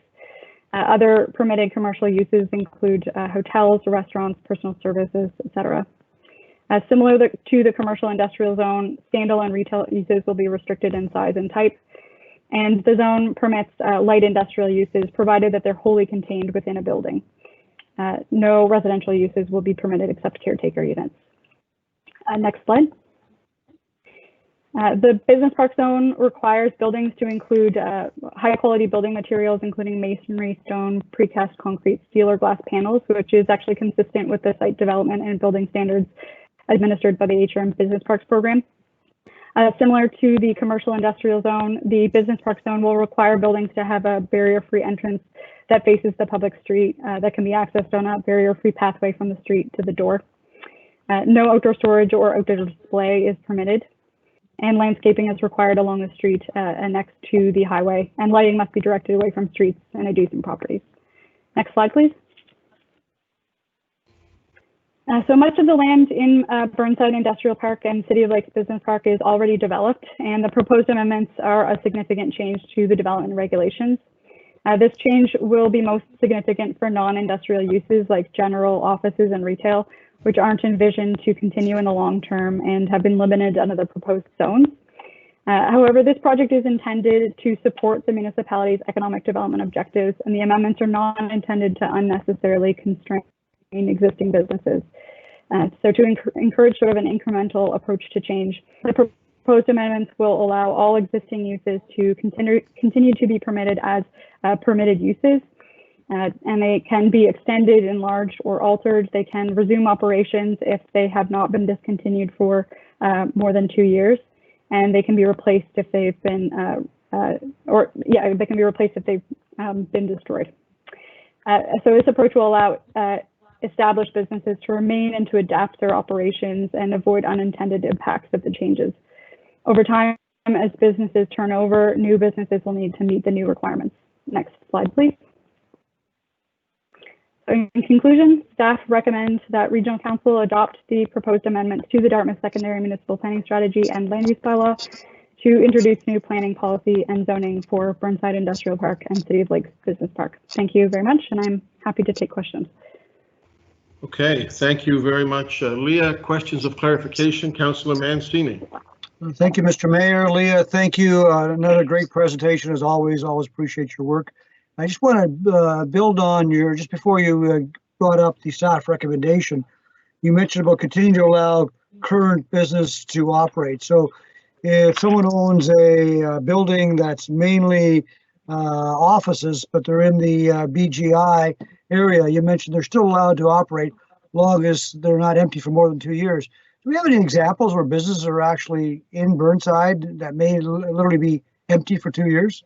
I'm just trying to understand where you came up with that length of time. Through you, Mr. Mayor, to the councillor. So right now, the way that a non-conforming use would work, if we didn't introduce this provision, the charter, the HRM charter allows for a 6-month time. So you can be sort of non-conforming for 6 months. We felt that it was reasonable to consider an extended period of time, but you know, we are trying to encourage sort of turnover and maintain the sort of industrial use in the longer term. So 2 years was just decided to be sort of an in-between. Yes. You're on mute, Councillor. You're on mute, Tony.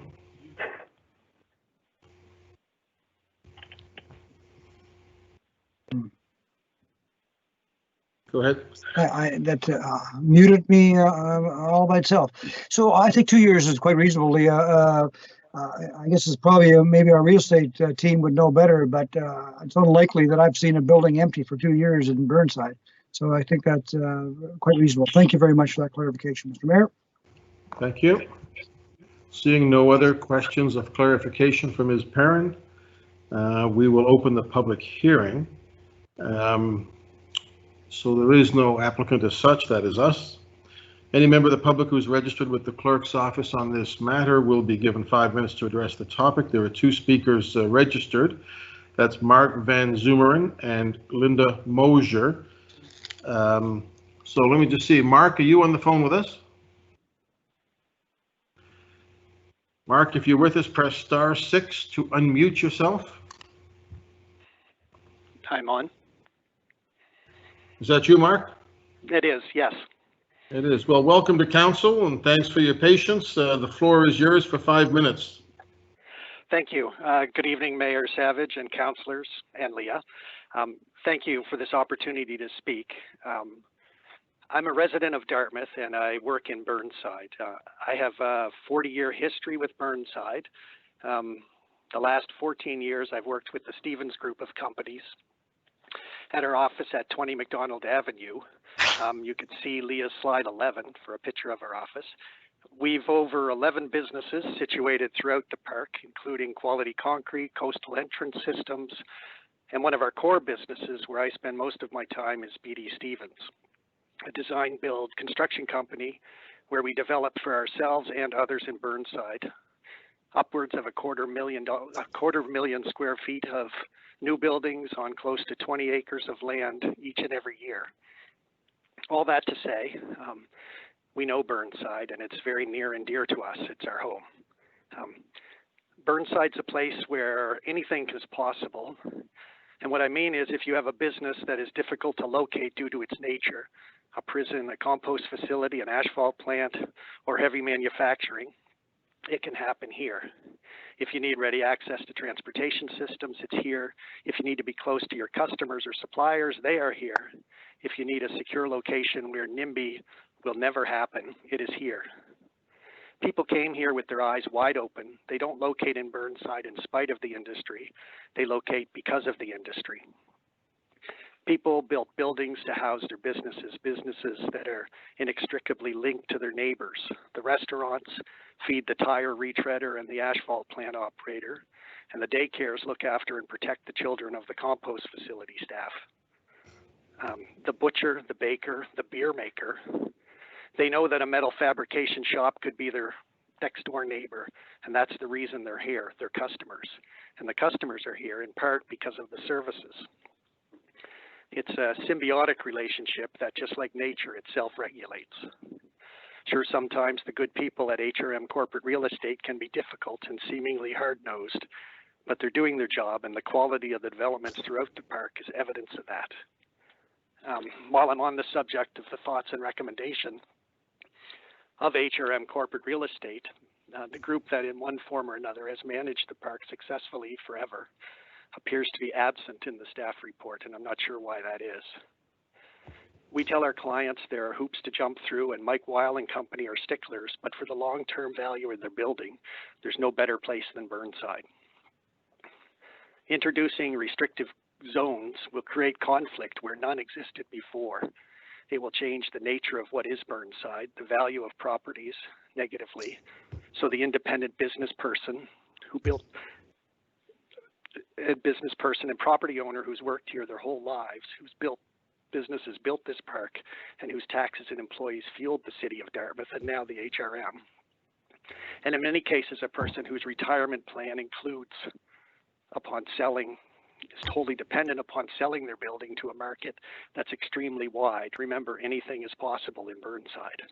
a seller who may now be facing a potential buyer market that has been cut in half by rezoning. No one could have envisioned the scope and breadth of Burnside that has happened in its plus 50 years. And I know that no one that I know of is complaining. When is the last time you as a council had to adjudicate a Burnside traffic issue or a Burnside use conflict issue? For the most part, Burnside is self-regulating, and all council has to do is set land prices and collect taxes. The stated purpose of the planning exercise is to ensure there's sufficient supply of industrial lands to provide economic development opportunities. Old Burnside is ripe for redevelopment, with building stock approaching or exceeding their design life. The nature and size of buildings is changing. The existing industrial land is in essence a substantial and critical part of the future supply of industrial land. To quote the old land development adage, they aren't making any new land. I fail to see how downzoning portions of the I-2 zone to commercial, complete with use and setback restrictions between the zones, thereby effectively reducing available industrial land, is ensuring sufficient supply of industrial lands. Making new rules to try to define and lock in the past and restrict the future is the epitome of counterproductive. You have 30 seconds. This is Burnside Business Park, not Sherbrooke Village. For the most part, I'm in favor of the content of the staff report and work. That is, the parts that recognize and restate the existing conditions of the industrial zone and City of Lakes Business Park zone, and the need to expand both. It's the establishment of a commercial zone that places undue restriction what already works organically and, given past performance, would undoubtedly continue to work into the future. If it's not broke, please don't try to fix it. Thank you. Thank you, sir. Appreciate that. Is Linda Mosier on the phone with us?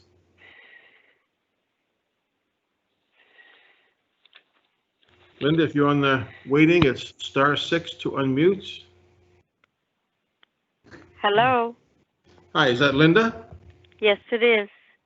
Linda, it's Mayor Savage with all the councilors. We can hear you. Go ahead, please. Hello. Okay. Thank you. My name is Linda Mosier. I live Highway 7, Lake Echo. I have been very vocal about the CD facilities not belonging in the middle of two communities and saying that it belongs in the industrial park. Industrial parks were created to set apart industrial uses from urban areas to try to reduce the environmental and social impact of the environmental uses, to provide for localized environmental control that are specific to the needs of an industrial area. Because many industrial uses require large lots for operational needs and to mitigate potential land use conflicts, industrial lands are typically low density and located away from residential neighborhoods. I really hope that you accept the update amendments by allowing the SMPS adding a policy to the construction and demolition waste management strategy to allow C&D transfer stations and recycling operations within the Burnside General Industrial Zone. These C&D facilities belong in industrial parks, not in communities where families live. Burnside is well suited for industrial uses given its separation from residential neighborhoods and direct links to 100 series highways.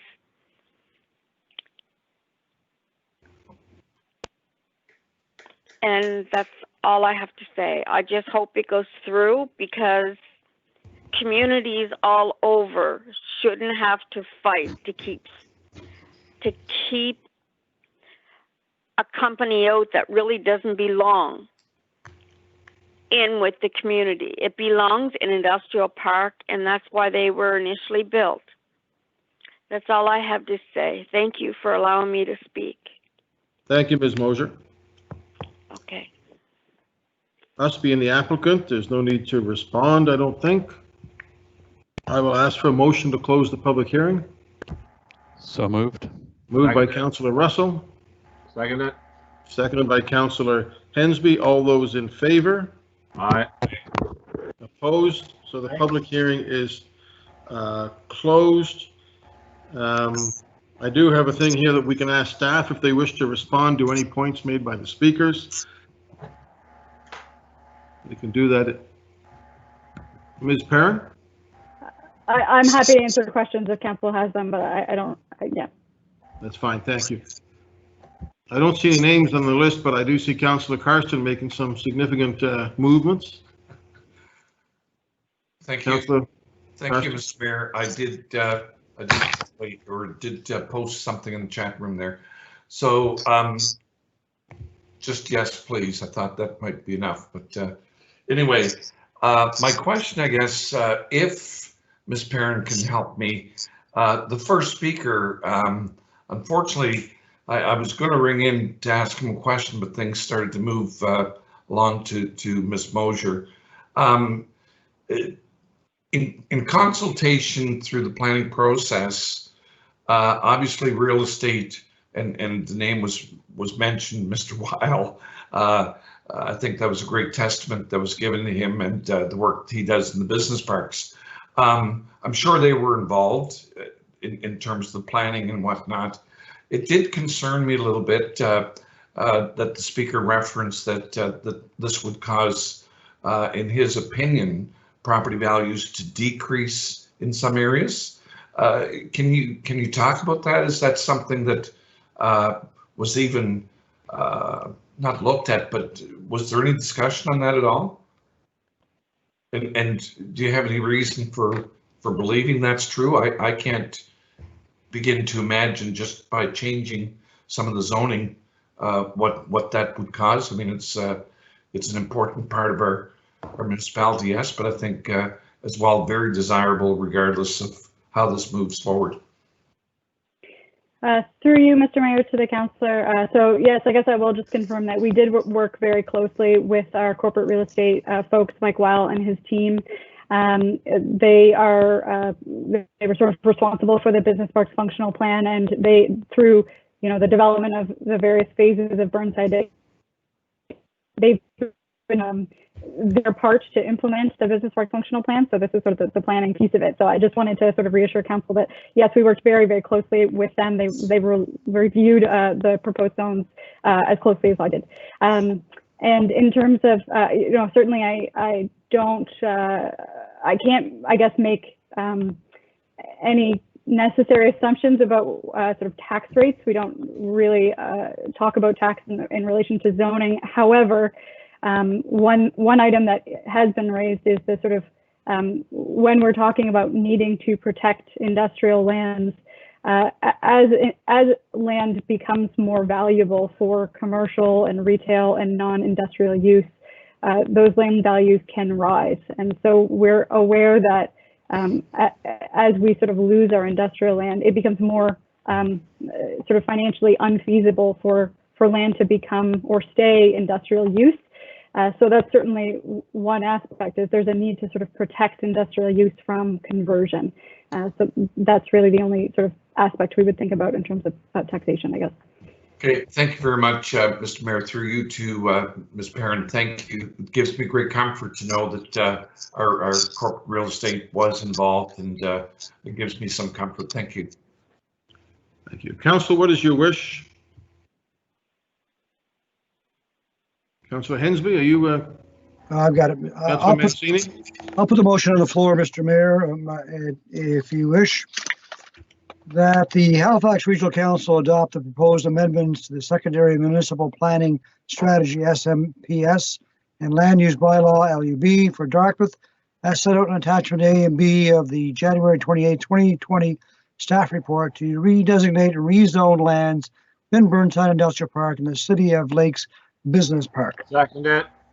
Seconded by Councillor Hensby. Councillor Mancini, anything on it? Yeah, just very briefly, thank you, Councillor Hensby. Once again, Leah and Kate Green and the whole team and all involved. Councillor Carson, thank you for bringing it up. I was going to bring up the same thing about the real estate folks and their involvement in this. And as Leah stated quite eloquently, this is all about protecting our industrial lands from conversion. And as our lands become so much more valuable, our industrial parks are all important. Burnside, it really is the top of the list. And when you think of Burnside and down in Councillor Mason's neck of the woods, that's probably the majority of our commercial tax base right there. So this is very important work. Well done. I think it's been a long time coming. I think it started in 2008. So I ask my colleagues to support this, and I appreciate the work once again. Thank you, Mr. Mayor. Thank you. Councillor, anybody else wanting to speak on it? Councillor Hensby. Thank you very much, Mr. Mayor and Council. I'll be supporting the recommendations in this report. It's long overdue, especially the recognition of construction demolition processing facilities and transfer stations. I think it's important that in our solid waste resource strategy plan that we might have overlooked the siting of C&D facilities. And I think that these belong in industrial park settings instead of in rural suburban communities. I think that we need to look at this and encourage C&D facilities to be located close to the source of the material they're getting. And that's basically from the construction activity of the downtown core area. So I think that having C&D facilities close in the metro area would be a great beneficial of not just quick access to material, but also cuts down greenhouse gases and traffic through rural communities. I also want to take this opportunity to thank all the residents in my district that wrote in on this particular item. We received 33 pieces of correspondence in this item, 32 of which came from my district. I want to thank them very much for their support in regards to moving this initiative forward, and I look forward to the question. Thank you. Anybody else? Question? Let's go to the question. Councillor Stretch? For the motion. Councillor Hensby? Affirmative. Councillor Karsten? For the motion. Councillor Nickel? It's about time. In favor. Councillor Austin? In favor. Councillor Mancini? For the motion. Councillor Mason? For the motion. Councillor Smith? For. Councillor Cleary? Yes. Councillor Adams? For. Councillor Zarowski? For the motion. Councillor Whitman? In favor of the motion. Deputy Mayor Blackburn? Voting yes on the motion. Councillor Russell? In favor. Councillor Outfit? Yes. Mayor Savage? Yes. That motion carries. Okay. It's the end of our public hearings. Now, Phoebe, how we want to go back to the appeal. How do we do that first of all before we decide if we need a break or not?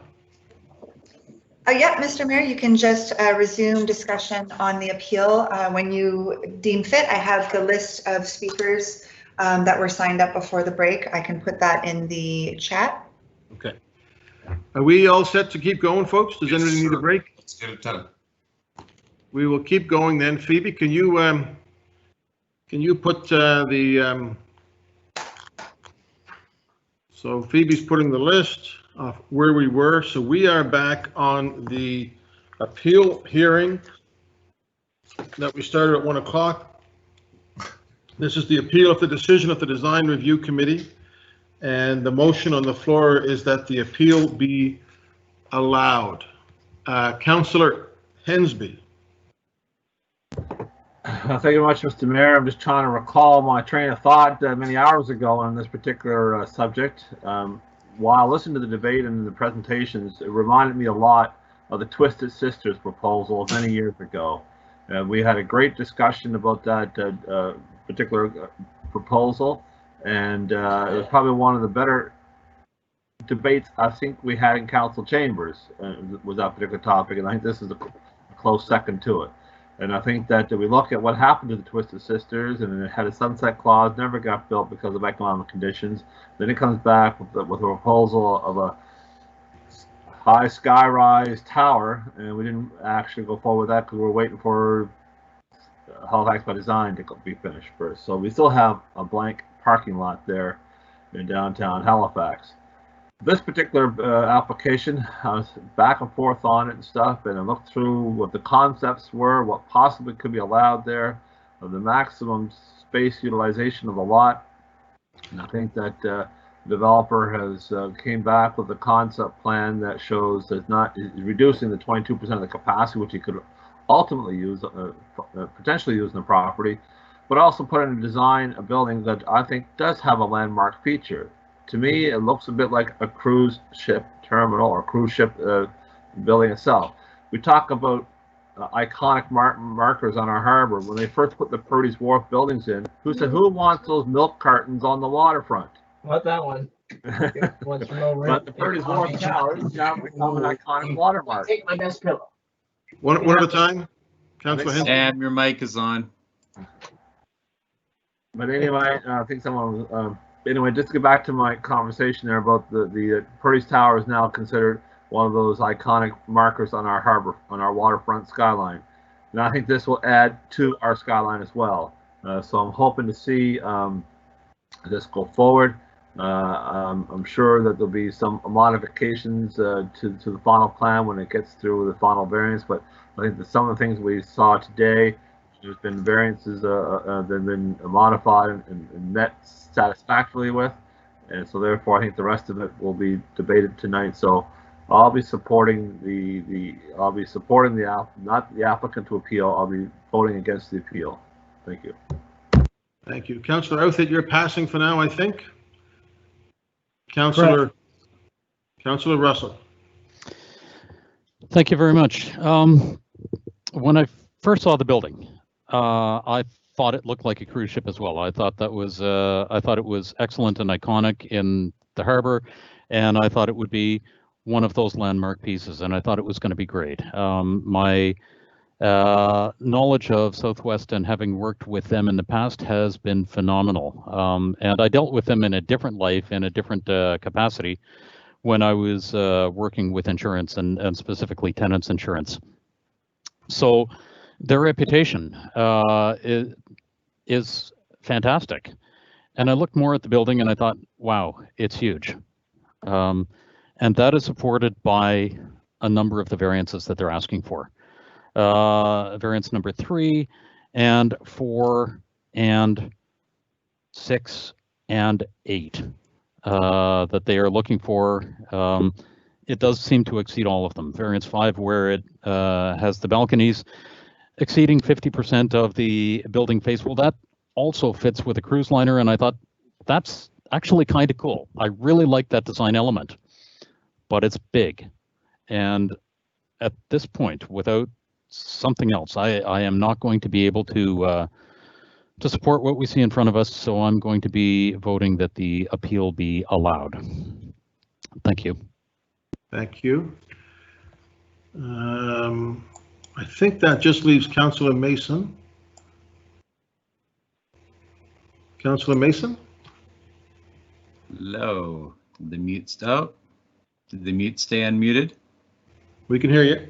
I've got Lindell's touchy mute button problem. Okay, so thank you all. I'll be very brief because it's been a long time and I think we've actually all made up our minds, so I don't think I'm going to persuade anybody, but I will say the difference between this and Purdy's and all the 70% of tall towers that were built around the city is, at that time we had a plan that was against building any towers at all, and we were doing spot amendments on the 1978 1982 plan, and now we have a plan that actually allows you to build a 49-meter tower there, and but it has rules around that, and the rules of HRM by design I think are important. I also think some variances should be allowed. That's why I'm only speaking to the 2 variances. You can see in the chat that what I would propose is please support uphold the appeal, and then we can give some direction, which would be specifically about the tower width.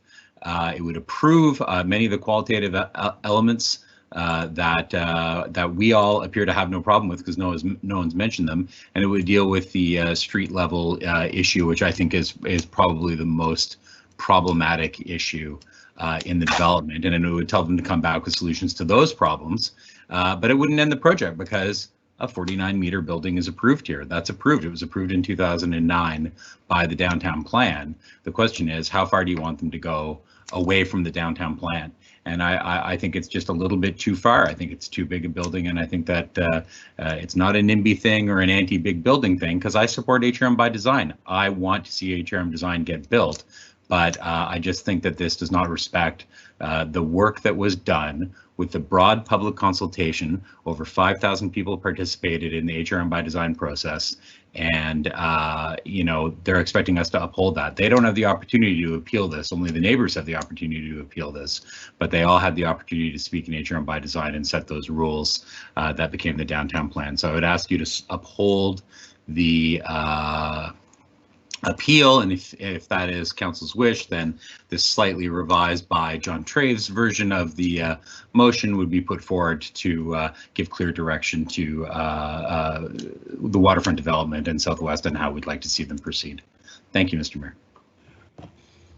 Okay.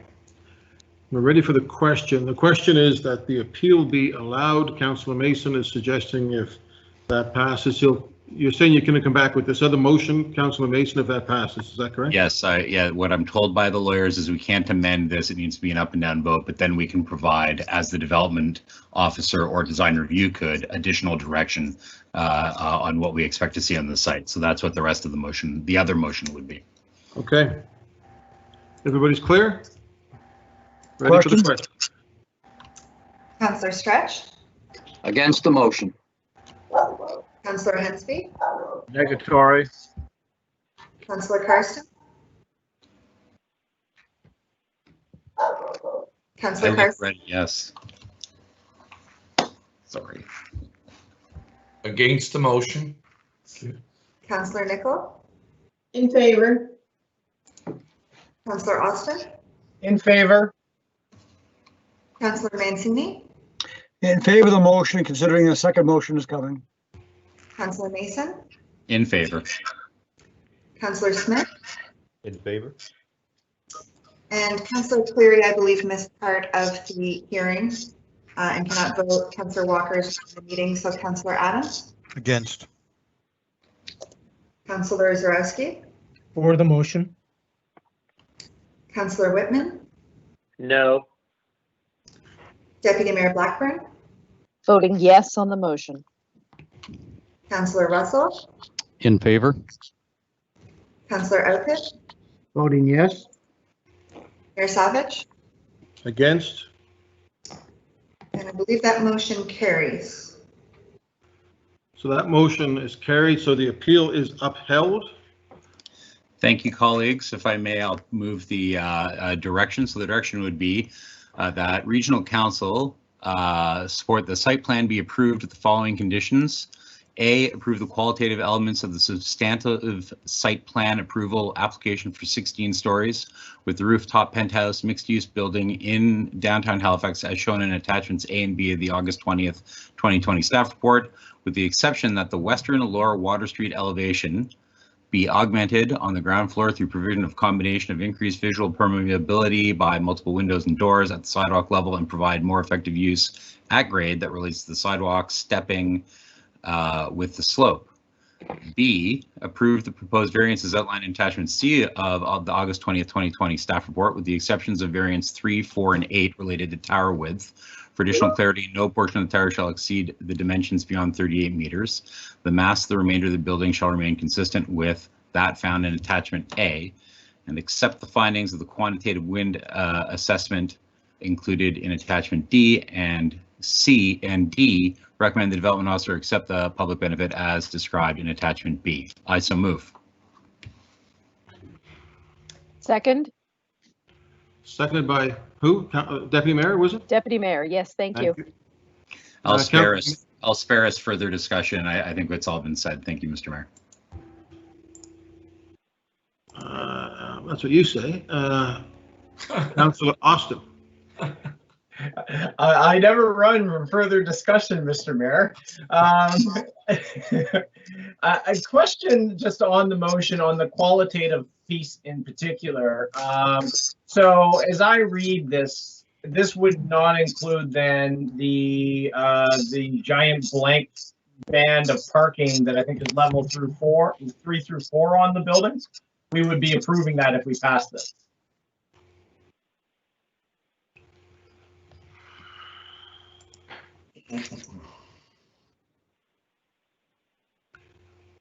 Do we have somebody from staff that can answer that?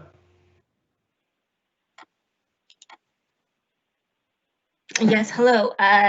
Through you, Mr. Mayor, to the councillor, that would be correct. There is no mention of breaking up that parking band. So, I mean, from where I sit, getting a bit of an echo. I mean, I think that is actually a serious deficiency in this project, is that second, the third, fourth level. This is going to be seen from far away, and as it stands, it is just blank. The design review committee's recommendation was that they consider looking at that, but I mean, it wasn't very definitive, and now we've approved that appeal anyway. So personally, I hate to send the message that that's okay, but to try and amend Councillor Mason's motion here on the fly, I'm kind of stumped as to what to do with it. Is there some way we could incorporate that in? Maybe I'll throw it back to Councillor Mason to see. If I'm the only one that's concerned about this, I'll probably just, I can just let it go, I suppose. I don't think it's good city building.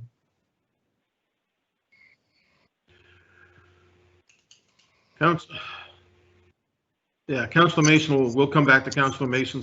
Councillor Austin. Thanks. Thank you. Councillor Karsten, quick question, it says in the chat. Or long discussion, I'm not quite sure yet. And actually, Councillor Austin mentioned about not shying away from a good discussion. He's taught me well, Mr. Mayor. He's taught me real well. So my question would be a very hypothetical, but I think it's important to ask, and it's through you to John Traves.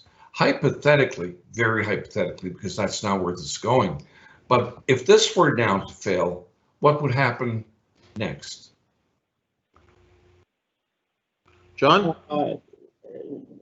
So then the request of the applicant with respect to the variance has been denied, and so if this fails, then they will be left with proceeding under the current planning structure. Yeah. So there would be no variances. That's not to say they could not make an application. Another application. Yeah, they go back to DMC. Yeah. The other alternative is we have dealt with the appeal in accordance with the timelines under the charter. This is a new motion. If council wanted to try and make some amendments on the fly, this has been with input from planning and development as something that they feel that the development officer can work with. But if there was something further that was questionable, then we could defer final decision on this. The challenge is, of course, that's going to be quite a period of time, right? Until we come back at council. Yeah. So in terms of the parkade, if I may, just to close up, I would suggest it's very challenging to deal with a parking structure that is 2 stories up to make it look something other than what it is, without going into fake walls and the rest of it. So it may be challenging to draft something up on the fly. Yeah, and thank you for that, John. Both points. Certainly understand what would happen if this would fail, but number 2, and Mr. Mayor, John, would like to make another point. I would just say if there is something that is being suggested, Ms. Denty is texting me to say we could take a recess and see if we could craft some language based on the discussion that we're hearing, if there's something in particular that council would like to add into this. Yeah, okay, thank you. And I'm certainly not going to propose that. Hearing what the area councillor has said, I will support it at this point.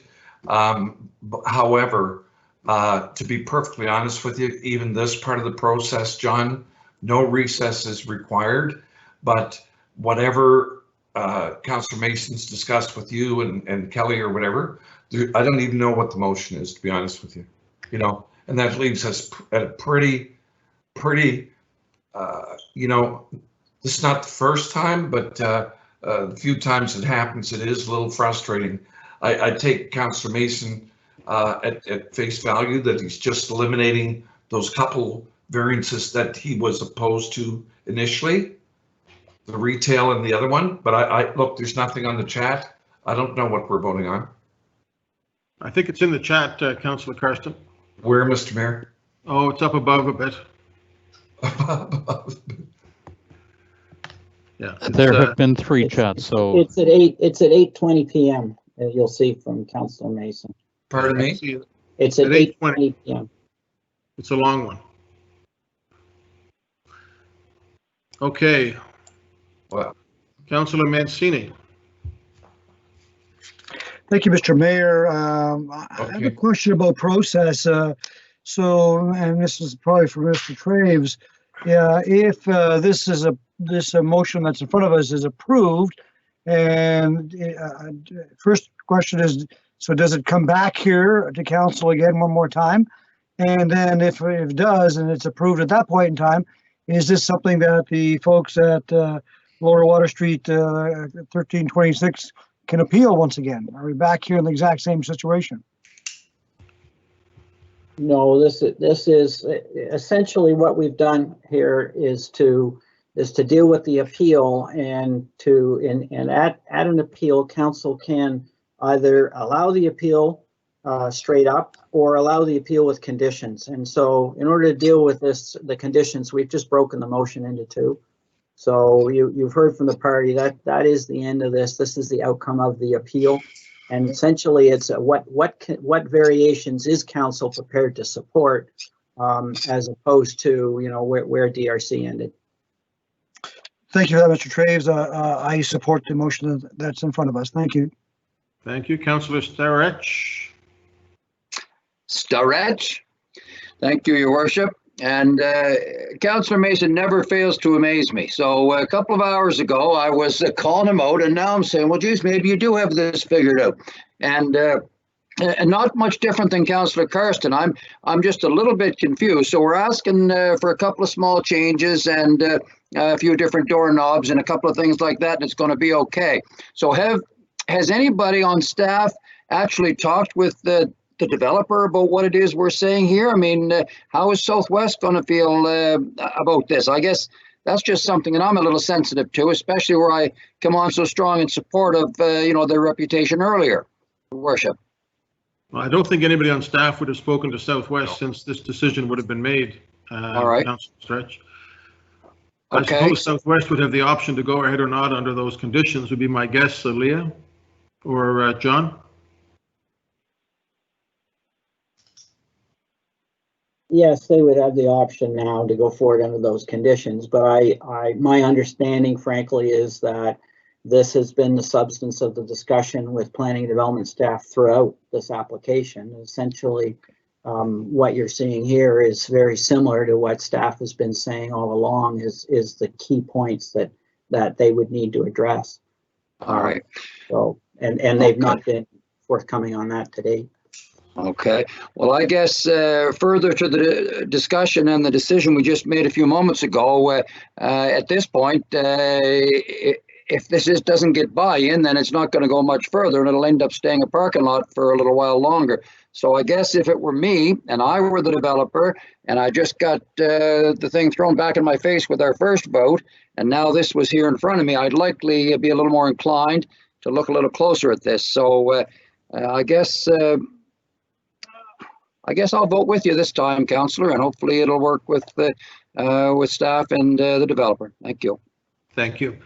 Colleagues, just before I go to Councillor Russell, I just want to let you know that my inclination is that after we deal with this, that'll be it for tonight, and we'll come back with a fresh set of eyes at everything else in the morning, okay? Councillor Russell? What I was wondering had been answered. Thank you. Thank Call you. for the Councillor question. Phoebe? Oh, no, that's not a councillor. So I'll go to Councillor Austin, and then I'll go to Councillor Mason unless somebody else comes in. Councillor Austin. Thank you, Mr. Mayor. And I'm not going to try and amend anything here on the fly since this motion is well crafted. I do think the parking garage piece is the real part of the problem with this project. And, yeah, I'm not really a fan of the idea of decorating it up with fake windows, that sort of thing. I mean, we've seen that with Roy. It comes across as inauthentic. So I take Councillor Traves' point on that. But I don't think we are without options. I mean, we were just talking about a potential contributing $125,000 for an art project on this very waterfront. So what do you think an artist could do with two floors of blank canvas that rings around an entire building? I mean, this could be a very significant thing from an art point of view. I mean, I don't think we are entirely without ideas. I think putting a blank, really poorly articulated slab approach, like we see up at the D&D up at Stadacona on the waterfront, is really not an inspiring solution. And I hope that as this goes back, people do take a second look at it. For now, where I'm going to vote on this is I'm going to actually vote against the main motion because I prefer it just to start over since I can't incorporate it in the parking lot piece. I'm sure it'll pass anyway, but that's how I'm going to register my feelings on that. Thank you. Thank you, Councillor. Councillor Mason. Thank you, Mr. Mayor. So just to close, I want to reinforce that I do think Southwest Properties does great work. This is not about questioning the integrity or the quality of the work of a developer. It's about different people reading the plan differently and believing different things are important in the plan. And so I had to live with what I felt we had promised the public there. It's funny because Councillor Austin's talking about the parking, and I agree it's not ideal, but at the same time, Southwest has quite intelligently changed that parking around to be easily converted back into residential. And I think that's quite forward thinking and future proofing it. So that's an example of the good design that they have incorporated into parts of it. Some of the councillors have asked, are you absolutely sure that this is going to do what you think it's going to do? And the answer I got to tell you is, I believe in what our lawyers and planners told me it would do, because what I said to them is, here's what I'm thinking. The tower and the street are the big issues. And then these words came back and I read them and it seems to say what we want, or what I felt that we should say. The developer and Develop Nova Scotia may still come back with additional different requests for variances, or they may come at it with a clean slate and want to redesign the whole thing. That is their option. They have the right to do both those things. It doesn't mean this is the end of that conversation. But what it does mean is that council said clearly there's a couple of things that cannot be varied at this point. This is not what we're interested in. So I thank council for a great debate, and I look forward to your support, except for Councillor Austin's, of this motion. Thank you. All right, thank you, colleagues. Nobody else wishes to speak. The motion we're voting on is in the chat line on a couple of occasions. Ready for the question. Councillor Stretch? For the motion. Councillor Hensby? Affirmative. Councillor Karsten? Same as Councillor Austin, I'll vote for the motion. Councillor Nickel? In favor. Councillor Austin? Councillor Carson and I, our wires are crossed. Opposed. Councillor Mancini? For the motion. Councillor Mason? For the motion. Councillor Smith? For. Councillor Cleary? You can't vote on it. Councillor Adams? For. Councillor Zwarowski? Against the motion. Councillor Whitman? Yes. Councillor Blackburn? Voting yes on the motion. Councillor Russell? In favor. Councillor Outhick? Yes. Mayor Savage? In favor, so that motion carries. John, that brings us to the end of that item.